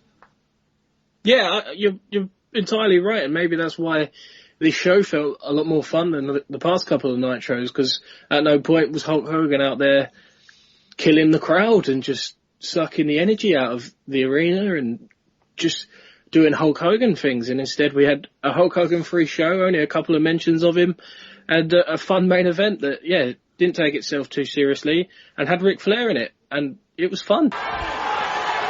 Let's go to Gino. Take it, Gino. All right, Jimmy Hart. I'm just having to see all of this myself, and I can't believe it. Ric Flair, Giant, nailed you in the face with scalding hot coffee, and you're not happy. I'm not happy. That coffee burned, but it lit a fire in my soul. Ric Flair, no, I am the real Giant. Now I fulfill my legacy. Next Monday, the World Heavyweight Championship belt on Nitro. It's mine. Oh, just a second. Ric Flair. Hey. Yes. I tried to apologize. You didn't like it. Now I'm mad. You tried to apologize. I don't like the way you look at the girls anyway. I don't know. So you got till the end of the show to apologize to me, or next week I'm going to kick your big ass.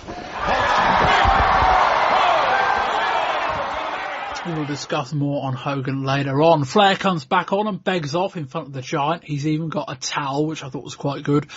Giant cuts a promo. We get the line that Chris mentioned earlier about the coffee in the face, lighting a fire inside of him, whatever. We then start hearing Flair in the feed. He's by the commentary stage. He says he tried to apologise and now he's mad. Either the Giant comes and apologises or Flair is going to kick his ass next week. Giant legs it after Flair, who runs like mad. We return to the wide shot of the commentary desk and Hayden peeks his head out from below the desk where he's been hiding. Another great finish involving Hayden. Chris, brief thoughts on this end of show skipped? I was laughing hysterically at that Giant line, as I've already mentioned. The delivery was wonderful, and I'm not sure for the right reasons, but I enjoyed it nonetheless. But that Flair promo was great, and the line, next week I'm going to kick your big ass, and then just absolutely legging it as the Giant and him both realised what he said, was wonderful. It was such a great end to the show. Honestly, this end from Flair, the running away twice, running away once and coming back with a towel, telling him he's going to kick his big ass, and then running away again, it was just glorious. I think it was so good. My favourite moment of the entire show is just right after the finish of the match where he rolls out the ring and they got a camera in the right position and they just cut and you just see Flair just steaming to the back. That's such a good visual. It's kind of disappointing he came back out. I know they had to do the thing with setting up next week, but it's kind of disappointing he couldn't, like, I don't know, there wasn't a space where he could have run to where he was far enough away. If he could have got onto some kind of ledge or could have run backstage and then have got on a feed, I don't know. But yeah, I mean, Flair's timing is great. Giant's a good fall for it. I'm just happy there was no Hogan. I didn't quite realise at the time watching it, but reviewing it back now, it sure as hell feels like it. Brian Pillman was hospitalised on April 15th in Cincinnati after being thrown from his car during a crash. He ran off the road before striking a tree stump before he came to a stop reportedly 40 feet away from his vehicle. Pillman suffered a broken ankle and multiple lacerations to his body, and his face was so swollen initially that his sister couldn't even identify him. There were also concerns that Pillman lost so much blood during the incident that he wasn't going to make it. However, he was released from hospital 4 days later, subject to returning for further surgery. The Humvee he was driving was described as an open-air military vehicle, one which Pillman wasn't wearing his seatbelt in. He has subsequently been told that had he been wearing it, he likely would have been crushed inside the vehicle, which ended up destroyed in the accident. Further still, Pillman was wearing a thick biker jacket that ended up being torn to pieces. That too saved him from possible further damage. Eyewitnesses estimated him to be driving at between 60 to 70 miles per hour in a 45 mile per hour zone. The next week, Pillman underwent plastic surgery on his face, repairing his broken nose and a fractured cheekbone. He also had his jaw temporarily wired shut. After having surgery on his ankle after the crash, he will have one further operation to remove a steel rod that was put in. Doctors have told him it will be 8 weeks before he can start rehabbing his ankle, and perhaps another month after that before he can start training for a return to the ring. With regards to Pillman's immediate future, his contract with WCW was about to expire, and in comments made before the accident, Eric Bischoff said that the two were in negotiations, and that Pillman had been handling the situation as a professional, and the reason things had gotten to this point were as a result of WCW's end, not Pillman's. Bischoff then said they would do anything they can to keep him. On the April 22nd Nitro, after the accident, Bischoff, to his credit, did say that he wished Pillman all the best after the accident. And we come back, it's April the 29th, Chris rejoins me once again. Chris, kick us off with the results. Lex Luger and Sting defeated Harlem Heat to retain their WCW World Tag Team Championships. The Steiner brothers defeated Fire and Ice, the team of Ice Train and Scott Norton. In a parking lot brawl, Lord Steven Regal defeated the Belfast Bruiser. And the Giant won the WCW World Heavyweight Championship, defeating Ric Flair. Chris, what do you think of this show?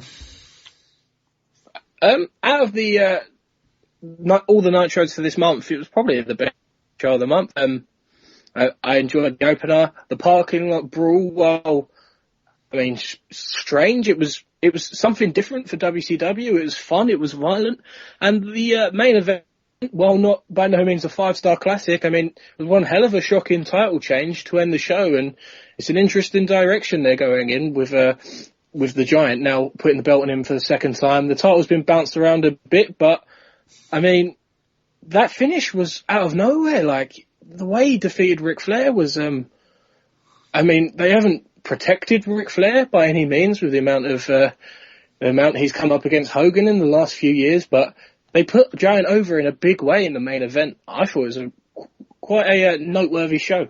Yeah, last week, about 5 minutes ago as you're listening to this, but last week I bemoaned quite heavily, the match finishes in WCW and how, people don't care, etc., etc. There is the flip side of all that, which is when you do so many dodgy finishes, you can shock people with a clean one. And that was this. And there are probably more negatives with having that kind of level of finishes than there are positives. But there is this fact that occasionally you can save up the shock clean finish in the locker and it will blow everyone by surprise. Now, admittedly, this was taped a week ago, so if you're reading spoilers, I don't know many people are, but if you are, then you know about this. But yeah, this really works. I thought, I thought this was the best Nitro since the first one. I don't want to overstep the mark, but nothing nothing sticks out. I just thought in terms of match quality, this was right up there, top to bottom. And I said it last week, and we're going to discuss it later in the show. No Hulk Hogan, Chris. I don't know. I'm enjoying this. Yeah, no Hulk Hogan, second week in a row. Good show for the second week in a row. And I mean, I haven't seen too many Nitros. This around the sort of 32nd or 33rd episode of Nitro. But it's hard to imagine there being many better episodes than this for sure. And seeing as, no Hogan, it can't be a coincidence that you've got no Hogan and you've got two decent or above shows in a row after a few below average ones with him on it. It's no coincidence. Long may it continue. We open up on April 29th with tag team action. Nitro is on at 7 p.m. I think it's Eastern this evening. They've been moved for the NBA. This will happen into next month as well. We start with Sting and Lex Luger versus Harlem Heat, Booker T and Stevie Ray for the WCW World Tag Team titles. This was taped last week, so this is basically just, they started rolling immediately after the last show finished. The crowd are still loud. Booker T hits a lovely high angle kick on Sting before stomping on Luger in the corner. Ray misses a charge in the corner and Luger unloads on him. Sting quickly becomes the babyface in peril, a lovely leapfrog spot, and Sting hits a big drop kick to gain some parity. Back from the break, Booker T does a bit of breakdancing and hits a lovely jumping side kick on Sting. Ray locks in a rest hold and the crowd rally behind Sting. The Heat hit a nice powerbomb elbow drop combo. Jimmy Hart runs out and throws in the towel. I didn't see it, but they did a similar angle to this on Saturday night at the weekend. Off of the Hart distraction, Sting rolls up Booker T. Sting does get the win, but Sting rolls him up, and they're rattling around so violently, but Sting actually picks him up during the pin. Booker T shoulders him back, get clean off the mat for a good half count. The ref just keeps tapping the mat. But Sting picks up the win with a pin, and the crowd pop big for the title retention. Chris? Yeah, as I said, a really fun match. The highlight for me was actually just after the finish, with Luger absolutely having no idea how his team had won. I thought him looking at the camera and sort of shouting, "We won," like half surprised. It was a big highlight. But yeah, this was fun. Harlem Heat are great, and as we said last week's Nitro, and it's proof again now, Sting and Luger are just a really fun team. They have a good dynamic. They complement each other as a tag team. And Harlem Heat, Harlem Heat are great too. The finish, not necessarily. I mean, you'd be hard pushed to say this wasn't a clean finish, but with the throwing in the towel, Sting sort of unknowingly taking the cheap finish with this sort of Jimmy Hart distraction. There's a bit of edge coming back to Luger's character again, and in a dynamic between him and Sting. So, yeah, big thumbs up for the match and the segment overall. Having seen Lex Luger just be so down in the dumps for about 18 months going through the motions, it's so good to see him motivated. It's so good to see him in front of crowds that are reacting to him, in front of a storyline that means a lot to him, wrestling with a guy who's been friends with him a long time. Motivated Lex Luger, is so much better than Lex Luger phoning it in. There's some guys that, Ric Flair can phone it in and I don't think you notice a difference. But Lex Luger, you really can tell when he enjoys himself. And it helps that he's, not that Luger can't go, but it helps that he's in the ring with three guys that can go in front of a crowd that were interested. A good little match, not too long. Interesting little finish. Again, in two shows this week and last, full of them. I don't know how that came across to the live crowd. But I wasn't massively disappointed by it, as we, go on. As you say, just on Luger, arguably for me, he's probably been the star performer of Nitro this month.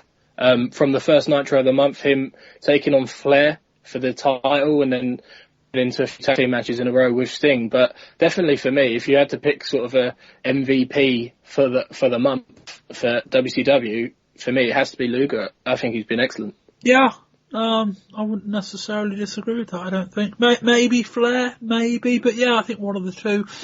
Anyway, move on next to Fire and Ice. Scott Norton and Ice Train against the Steiner brothers, Rick and Scott. Ice Train hits a lovely body slam on Rick before slamming him hard into the corner. It says a lot when Rick Steiner is the smallest, musculature-wise, in a match. Rick hits a German suplex on Ice Train. Scott follows it up with a lovely belly-to-belly and a second. Ice Train hits a lovely arm drag throw and a massive big boot on Scott. I'll tell you what, the big boot's improved. Now Hulk Hogan's buggered off. Ric Flair levels the Ice Train with a clothesline, and that's enough for the win. Short, but very physical. Chris, thoughts on this? Yeah, as you say, short, but hard-hitting, full of action. Really fun 5-minute match. The Steiners are just so great. I mean, excuse me for speaking the obvious, but there's a moment where Norton first tags into the match. He just squares up to Scott Steiner. Scott Steiner looks at him for a while and then just suplexes Norton on his head, like twice. It's a full, like, the size of Scott Norton, and Scott Steiner, just no second thoughts about it. It just picks him up. Huge suplex, and that just gets things rolling. They're just high energy, high impact, fun to watch. And it's probably about as enjoyable as a 5-minute tag team match with little to no backstory as you're ever going to see. Yeah, sign me up for an 8-9 minute version of this match in future. One guy that you didn't mention explicitly, but Ice Train's a guy that was knocking around a couple of years ago. As big as he is now, and he was doing the same moves, but there was no real smoothness to his work. You know, he was a guy that learnt the moves and didn't learn the transition. He's kind of where Giant is now, really. And clearly he's been down at the power plant, probably working out a lot with Dibiase, with Renegade, a guy who, what we've seen of him in the last few months, briefly, has certainly improved a bit. And Ice Train smoothed out his act, and that bit where he steamed into Rick Steiner in the corner by the camera, admittedly it helped the fact that as he hit him, a lot of gob came out of his mouth and sprayed all over the camera. That was a really nice spot. I would very much sign me up for a longer version of this match. This is the kind of wrestling I like to watch. Big guys just beating the piss out of each other. The Steiners are great. We've said that before. Fun match. Yeah, let's do it again. I would say that. Said you may have some reservations about your title defense here tonight against the Giant. Is that true? Mean Gene and the wrestling world. As usual, when I'm in your presence, stand at attention. Now, Mean Gene, I want you to look at woman and ask yourself, am I worried about a 7'4" ignoramus by the name of the Giant? Nah. If that doesn't do it for you, Mean Gene, ease on over here. Take a look at the former Mrs. Macho Man, now Miss Elizabeth, in love with Nature Boy. And ask yourself, are we worried about a real live, walking, talking, fire-breathing giant? Or do we say, oh, woman, won't you marry me now? Or do we say, ooh. Oh, you are cold, Flair. You are cold. Do we have the soft caress of the former Mrs. Macho Man in hand? Yes. So, Mean Gene, viewers worldwide, I love to do this more than anything else in life today. Woman, is the Giant half the man the Nature Boy is? He's a small man in comparison to the champ. You heard it! He's a small man next to the Nature Boy.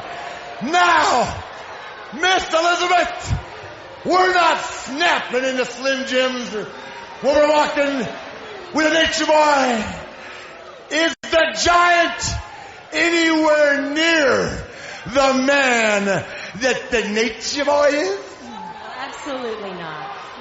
Mean Gene, question answered. Giant, come and get it.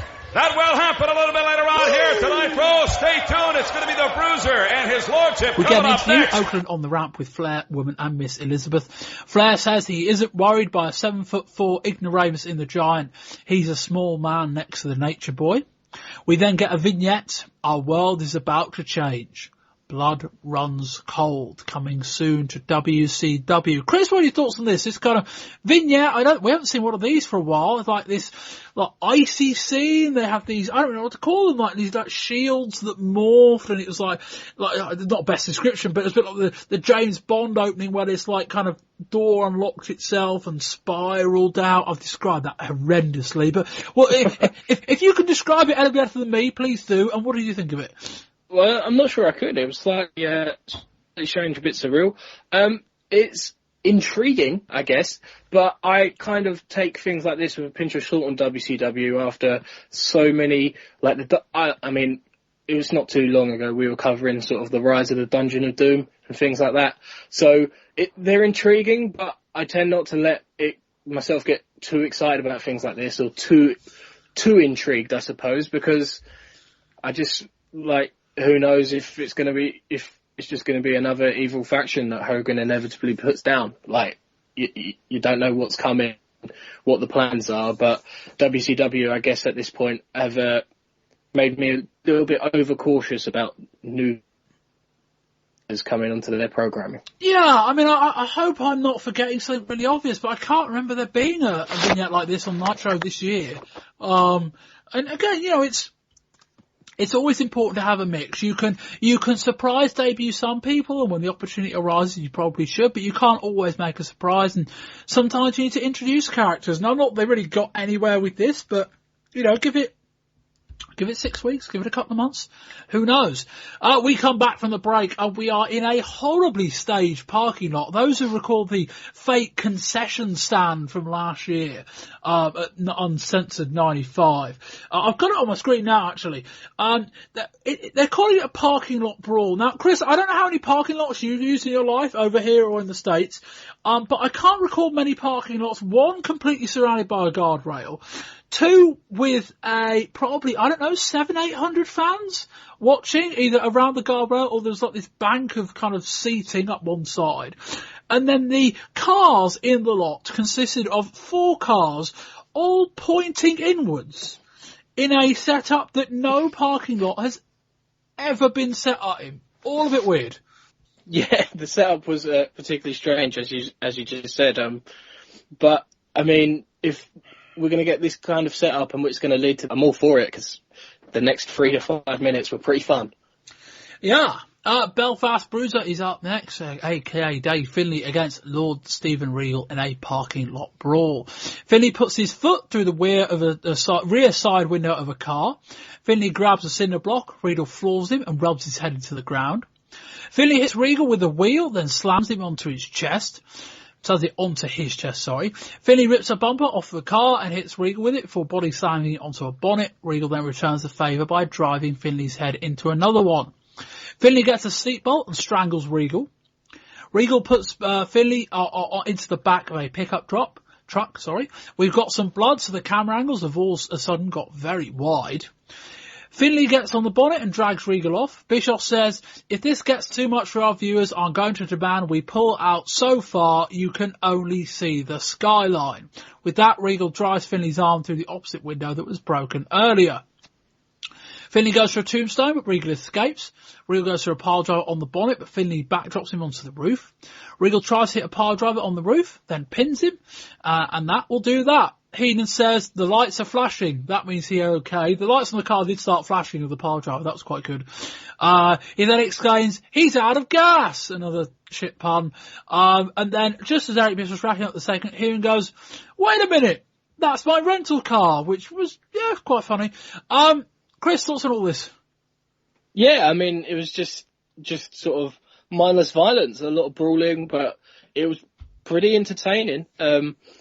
One thing I do have to pick up on, I've probably been slightly harsh on Eric Bischoff's commentary over the sort of 18 months I've been on this show, but I don't think you'll find another example in history of a man referring to a seatbelt as a safety strap. Strange commentary call. Yeah, a little bit. Really weird moment. That's not an Americanism. They don't call them safety straps over there either. I don't know what would possess a man to refer to it as a safety strap, but he did, and I picked up on it, so there's another one for the list. Eric there we Bischoff's go. weirdism. But yeah, this match itself. Is that book coming out someday, Chris? Your gripes with Eric Bischoff's commentary? There's certainly enough content. That is a good point. Maybe that one will be in the pipeline. We'll have to see. The opening chapter, just back leg round kicks. That will be a good start. Back leg round kick. That's the one. That's the one. Yes. Not really much else to say about this match. It was pretty violent, and the increasing widening of the camera shots were pretty funny. Hard hitting, violent, entertaining. I enjoyed it. Yeah, the positives definitely were the match. Again, a bit like Uncensored last month. These two were just willing to beat the piss out of each other, and they did. And it was quite fun to watch. It was, at times, perhaps unnecessarily violent for a match of such magnitude. I perhaps wouldn't have minded it being having a bit more build. I'm also a little bit surprised they just randomly threw it out on a Nitro, but there we go. There was that. But I had a problem with Bischoff's commentary, but in a different kind of way. We've seen with stuff with WCW before regarding, what they're allowed to show, all of that kind of thing, and their policy surrounding blood. And the first time they clearly spot Regal bleeding, Bischoff says, if it gets a bit heavy, we're going to pan out. I'm like, okay. Fair enough. They're just saying, look, if it gets a bit violent, we'll just protect you from it. And then for the next 2 or 3 minutes, he basically just kept along that same line. He kept talking about how this was kind of too violent for the show, and how, the line about if it gets even more bloody, we're just going to keep panning out. And I'm thinking, it got to the point where it felt like Bischoff was shitting all over the match because of the style. That felt to me a bit weird. What do you think, Chris? No, yeah, I think you're entirely right. It felt like it almost made maybe like he was panicking. I don't know if he intended to have it seem like he was, as you say, shitting all over the match and the style of it, but maybe he was just panicking about like what the sponsors, what TNT, what people are going to think about this. So maybe his sort of burying of it via commentary was just a way for him to try and cover over it, show his disapproval. I don't know. It felt to me like he said it once, and then just as the violence went on, as the match went on, just panicked a bit, and I think that was his way, sort of on the spot, of trying to cover for it. But it certainly did detract. And all the more bizarre, given that this is a tape show. All a bit weird. I don't know. But yeah, interesting match. Yeah. Like, certainly noteworthy, if nothing else, but that's where we are. And move on to the main event. It's Ric Flair with Woman and Miss Elizabeth versus The Giant with Jimmy Hart for the WCW World Heavyweight title. Flair approaches Deborah McMichael again. Kind of got my notes from last week. Why is she still there? Flair holds up the title, and they make note to say that the Macho Man nameplate is still on it, which from a storyline perspective, I think is really good. Anyway, that's for that note. The match starts. We get lots of stalling early on. Flair tries a shoulder tackle but gets levelled. Flair gets slammed and Woman howls from ringside. Flair climbs to the top, gets thrown off. Of course he does. Giant hits a big suplex. He then goes for a choke slam. Flair tucks on the ropes while Woman and Elizabeth distract the ref. Flair then low blows the Giant. Flair levels Giant with some knucks, I think. He tucks something back into his boots anyway. Flair locks in the figure 4. Giant grabs hold of a choke, gets Flair back to his feet. Choke slams him. 1, 2, 3. A clean finish in a Nitro main event, and we have a new World Heavyweight Champion. The crowd pop, but are soon stunned into silence. Giant cuts a promo with Gene. He says he knew in his heart of hearts that it's been his belt since Halloween Havoc. He then says he will be a fighting champion. He calls out Hogan, Sting and Savage. Bring one, bring all. Chris, what do you think? I mean, the match itself was, as I said in the beginning, it wasn't a 5-star classic. Giant's still green. He's improved a lot since his debut, but just a stunning title change, really. Like, he just barely had any offense, hit a chokeslam and pinned Hogan clean in the middle of the ring. It was just not nice Freudian slip. It was Flair, but nice Freudian slip. It wasn't. Sorry, pinned Flair clean in the middle of the ring. But Hogan on the brain, unfortunately. Well, we're discussing that bit in a minute, but carry on. No, but it was just a stunning title change, as I said, big for it in a really big way, and then just sort of silence hit the arena. I don't know if they were sort of stunned at how quickly Flair defeated and how convincingly, or if they just realised that Giant was the world champion. But either way, it got a reaction from the. That's like 90% of the battle. Yeah, there's one slight thing I was surprised about before I comment on the match was that during the live edit, Bischoff counted out of sequence. Like Bischoff counted 1 as the referee was at 2. He counted 2 when the referee counted 3, and then obviously because they pull up from the pin, I was a little bit surprised they left that in the edit. I would have just muted Bischoff's feed for that pin rather than let that go through, or maybe even try to realign it. But I make note of that. That didn't come across brilliantly. But yeah, like as I said at the top, there is one benefit of doing all these dodgy finishes, is that when you don't want to do one, you can't half surprise people. It worked pretty well. Chris, I guess the next question, thoughts on Giant as champion? It's hard to know where they're going to go with him next, and that's my biggest chill. I mean, they don't, to me, currently have a face who is a natural fit to go up against him. Everyone else is otherwise fairly preoccupied. I mean, you could do Luger and Sting, but they're, like, you'd imagine they've got a storyline to play out amongst themselves. It just beat Flair pretty convincingly.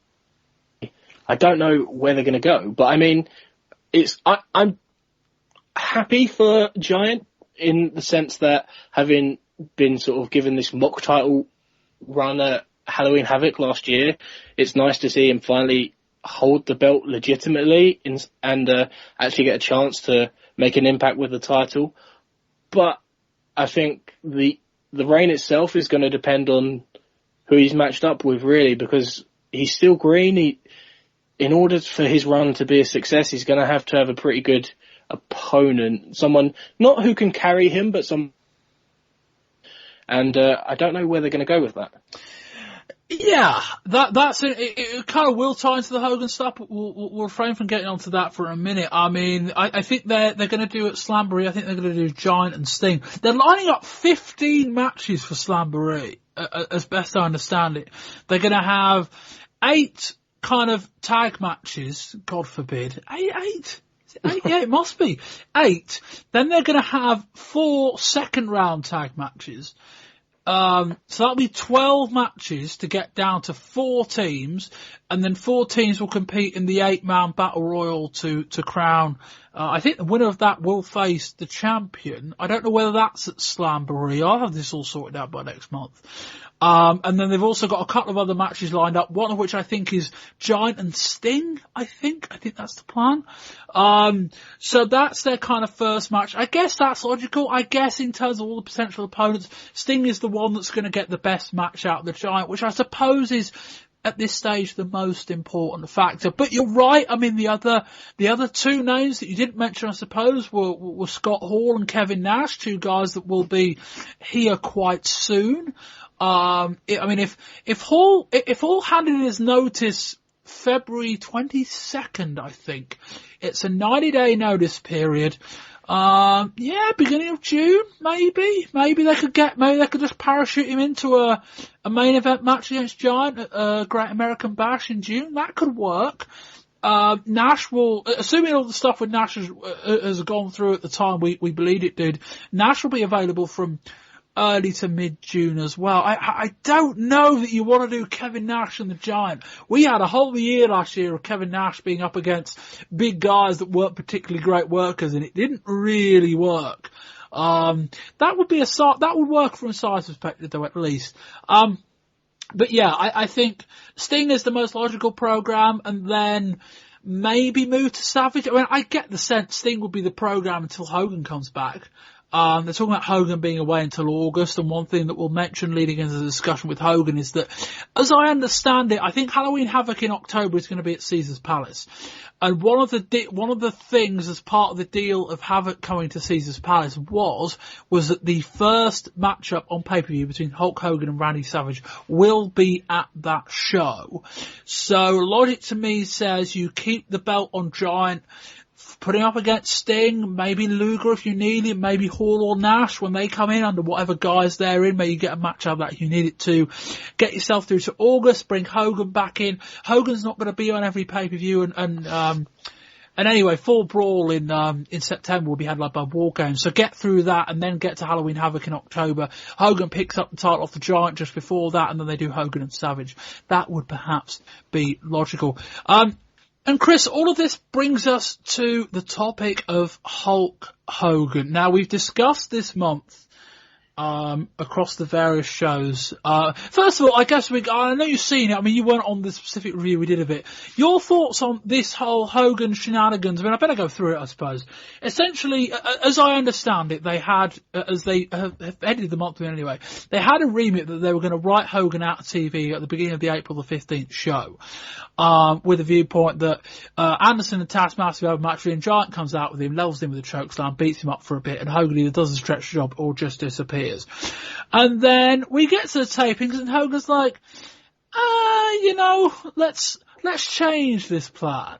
And he hasn't been on TV since, but despite all that, Hogan got chokeslammed by the Giant and popped straight back up. For all I know, he did it on a whim. It's Hulk Hogan, who knows? But anyway, Hulk Hogan has disappeared. According to reports, he won't be back until August. There are also reports I'm reading that he doesn't have that many pay-per-view dates left this year. I'm just trying to think what he did. Did he do Super Brawl? Did he do Super Brawl? Yeah, he did Super Brawl because he did the cage match against Giant. He did Uncensored, obviously, in the 8-on-2 match. I've read 2 pay-per-views left this year. That seems a bit low. Because I imagine he will be contracted for Starrcade, and we know he's down for Halloween Havoc. But actually, no, maybe that does make sense. Because if he was away till August, he'd miss Slamboree, but he wasn't going to be at Slamboree anyway. He missed the 2 June and July shows, that makes sense. There's no show in August. He'd skip Full Brawl, but he's never at or is it Full Brawl last year? He was at Full Brawl in 94. He might have been at the one last year. In fact, he probably was. But maybe he skips Full Brawl, and then it's Halloween Havoc, skips World War 3, and Starrcade. Maybe. Anyway, that divergence aside, Hogan has a few pay-per-view appearances left this year. But Chris, I'm kind of getting to the point, and from the sound of things, some people in WCW are kind of getting to the point where they're going, what do we do with Hulk Hogan? You know, they're doing, or perhaps one of the major negatives with all these Nitro shows is Hogan is being exposed in front of a live, quote unquote, real crowd, real compared to the WCW Saturday night crowds, real crowd every week / most weeks when he's on Nitro. And they're starting to push back. And we're looking at the pay-per-view buy rates. Since the Vader feud last year, they've sagged a bit, and we all know, having discussed the Hogan contract stuff, God, it would have been 2 years ago now on the podcast back then, about Hogan's contractual situation, about how much above the pay-per-view average Hogan's getting paid for these shows, all that. Chris, what do you do with a man like Hulk Hogan? I'm not sure what the options are, really. I mean, it's tough because every time he's on, he kills the show. He sucks the atmosphere of the crowd. We spoke about it before when we covered the first Nitro of the month, and it's just no reaction is so much worse than booze. So much worse. It sucks the energy out of the show. It kills the match after. It kills everything that follows on the show is worse because Hulk Hogan's been on it in the middle. It completely flattens out the crowd. And I just don't know what the options are because, as we saw with the handicap match and that whole debacle, the creative control he has, like, the ability and the sort of flimsiness of his mind and do whatever he wants, no matter how late in the day he decides, and everyone's just got to go with it. What are your options? Because you're not going to get the guy to do anything he doesn't want to do.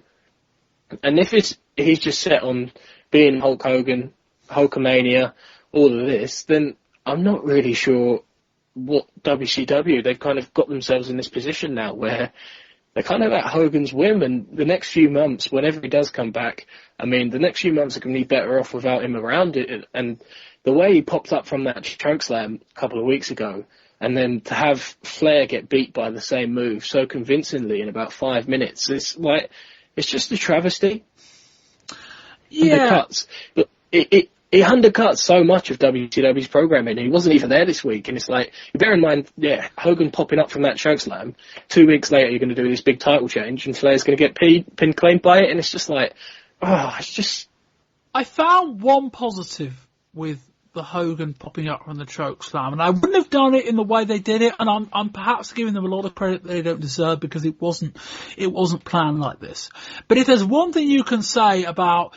And I think the way I perhaps would have done it would have been Giant comes out mid-match, chokeslams Hogan, levels him, walks off to the back, and then say Anderson goes to pin Hogan and he kicks out. If we picture it like that, we picture it with a bit of imagination. And then you can send Hogan away, maybe Giant comes back out and just attacks him again. You send Hogan away, Giant wins the title off of Flair, and the whole gimmick is that Hogan is the only one with the power to kick out the chokeslam. They're not telling that story, but if they were, there might be something to that. That all being said, it's very counterproductive. I think the way you've got to look at the Hogan thing is you kind of got to work out what programs they've got to do next. Perhaps our biggest frustration with the Hogan thing over the last year is that he's only been in one program. That has been in with the Dungeon of Doom. That hasn't involved any matches of any note. It hasn't involved any, kind of big programs with major names. It's just been Hogan against this group of guys that really aren't on his level. All well and fine. But the way you've got to look at the Hogan thing, I think, is this. Regardless of what's gone before, we've got to look forward. We know Randy Savage is coming up against him in November, as I kind of mentioned earlier. I think that's probably going to be where they're trying to get him in the next 6 months. If he goes away for 3 months, he comes back in August, he wins the title off of the Giant, they pivot into Randy Savage. I think there is a big question, though, in regards of, are people going to be that delighted to see him in 3 months' time? I don't know if they are. Even if he's going to be off, it'll probably help versus him being stuck around. But can you do Randy Savage versus Hulk Hogan, babyface versus babyface? And if you can't, which one do you turn? And there's also the point that they've got to do Hulk Hogan and Sting at some point. They have to. We discussed this, I think, 6 months ago after the Halloween Havoc show. They have to do that match at some point. And there becomes the point of you've got 3 babyfaces. You want to feud 2 of them against one of the others. Do you turn both of the other 2? Or Chris, is it just more simple just to turn Hogan? And the flip, and the kind of, the flip side of all of this is that Hogan's already getting booed. Like, it might just be, you might not have to turn him. It might just be a case of put him in front of guys, or opposite guys rather, that are popular, or more popular than he is in certain places, and do those matches. If Sting is going to be more popular than Hulk Hogan, and he will be in certain locations, just put Hogan up against him and let him be the heel. He kind of did it last year, and dare I say, I think it was working. What do you think, Chris? What about the prospects of Hogan turning heel? I think personally, I would turn Hogan heel. Do I expect them to? I think they'd turn everyone else heel on that roster before they turn Hulk Hogan heel. And maybe it's not even down to them. If Hogan wanted to turn heel, I think he'd have done it by now as his reaction started to die deaf. With that creative control and sort of that man's ego on the level it is, him having 2-on-1 handicap matches, taking on a group of heels by himself and coming out the victorious, heroic babyface, I think that's where he sees himself. That's how he wants his character to be. So at the end of the day, that's what we're going to get. So, I mean, Savage turning heel, I don't mind, because as we saw the anger and the aggression from him in that promo on, I think, the 3rd week's Nitro this month, that if you can get that fire and that anger, you can turn that into a heel character. You can make that anger against something or someone, you can make that work as a heel with Savage perfectly well. And if that promo is anything to go by, then I'd be perfectly fine to see that. Sting, on the other hand, if they were to turn Sting and make him face a babyface Hulk Hogan, that doesn't excite me in any way. I mean, I don't think it excites people turning up to WCW shows either. I think there is a groundswell from a lot of people. I'm not saying Hogan's not popular, but I think in amongst the sea of WWF guys coming in, be it Randy Savage, be it Hulk Hogan, be it in the next few months, Diesel and Razor Ramon, I think people are going to gravitate even more towards Sting, kind of in the way they are towards even a heel Ric Flair, in that he's our guy. And it's, because funny enough, of the three, I think Sting's the one that they're kind of laying the seeds for a heel turn. The whole thing with Luger, I kind of thought was the idea that maybe they're just opening up the door to turning Sting heel, kind of alongside Luger. Could work.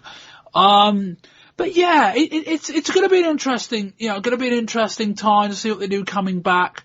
I think the plan is that Hogan will win the title of Giant probably sometime in August or September. But it's an interesting time. I think that we cannot keep going on with Hulk Hogan against the Dungeon of Doom. That advert on the Nitro show last week, is there a plot to end Hulkamania? Yes, there's always a plot to end Hulkamania. Find something different. That's the biggest problem. You don't necessarily have to turn him. He's already, I've always had the belief that, if a guy's getting booed, he's a heel whether you want it or not. If Hogan's the main guy on the show and he's getting booed, he's already the heel. You don't have to turn him. Just put him against guys people want to cheer. Put Hogan against Sting right now. Providing you're in probably 7 out of 10 markets, Hogan's probably playing the heel. He's wrestling like a heel. You get through all of that, and it's like, maybe you don't need to turn him at all. Maybe just be a bit smarter with who you're matching him up against. Equally, if Scott Hall comes back and gets a hero's welcome, I don't know why he would, because he wasn't exactly the biggest name in WCW before he left. But if Scott Hall comes in and just gets a hero's welcome because he's the new guy, a bit kind of like the Lex Luger effect from last year, maybe just put Hogan against Hall and see what happens. Similar kind of thing with Kevin Nash. Maybe those are options. Maybe, I don't think that they were teasing a turn of the Giant, a few weeks ago. They kind of abruptly went about face on that at the beginning of the month. I think because I think the reason behind it was that Hogan decided he was going away, so they thought, well, if Hogan's not around, he's not going to hang around with the Giants, so we don't need to turn him. But it kind of feels like, for Hogan's long-term prospects, you either turn everyone else or you turn him, be it formally or just push him that way and let him be just the guy that's going to get booed.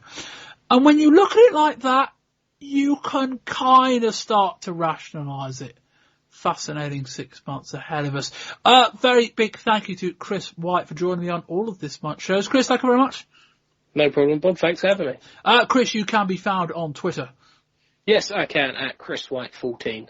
Are you still knocking about with your podcast, Chris? I haven't seen many updates on that the last couple of months. I'm guessing you've been busy.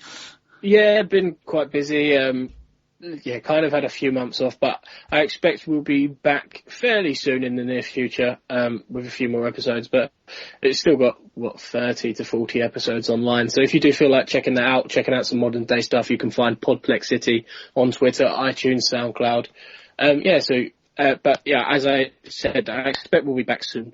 Excellent. It's good to hear. Also, thank you to Wayne Lythgoe, who joined me on one of these shows this month.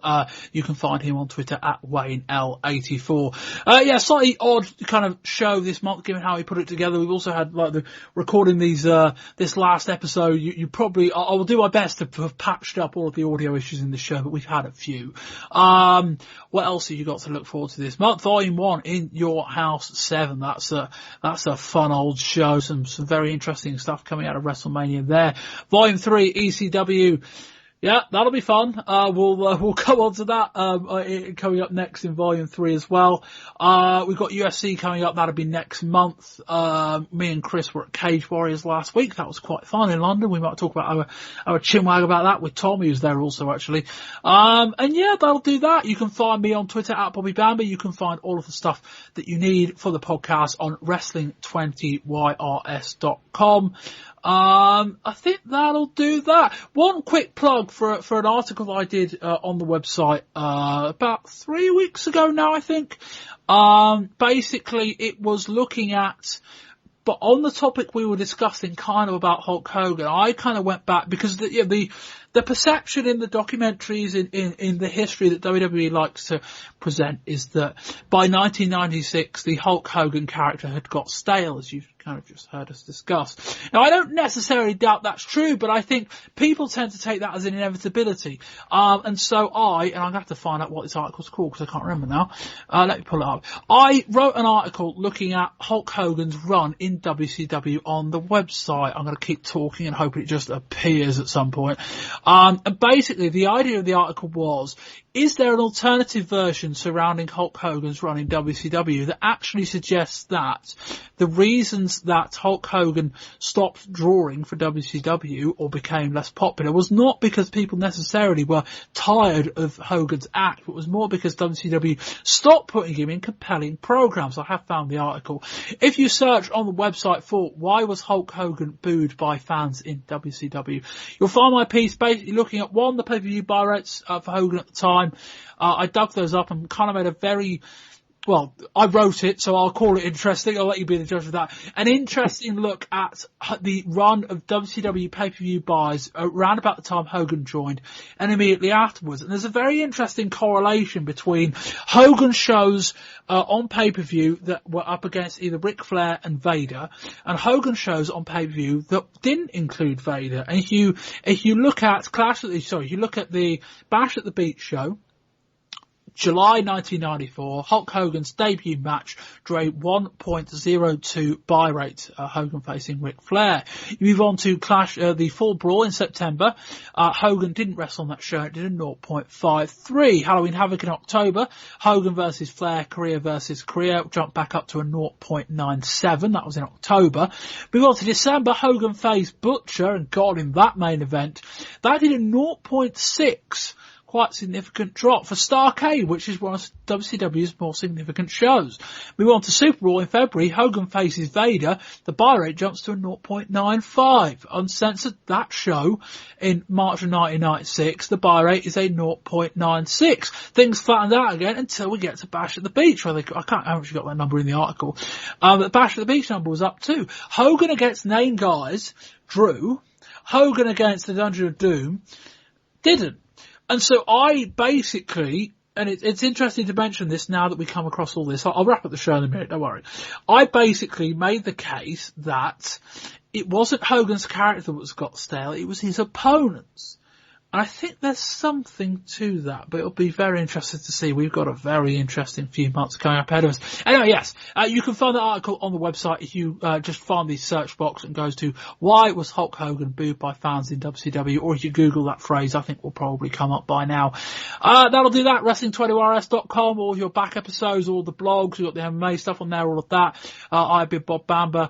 This has been the WCW edition of the April 1996 Wrestling 20 Years Ago podcast. And until next time, goodbye.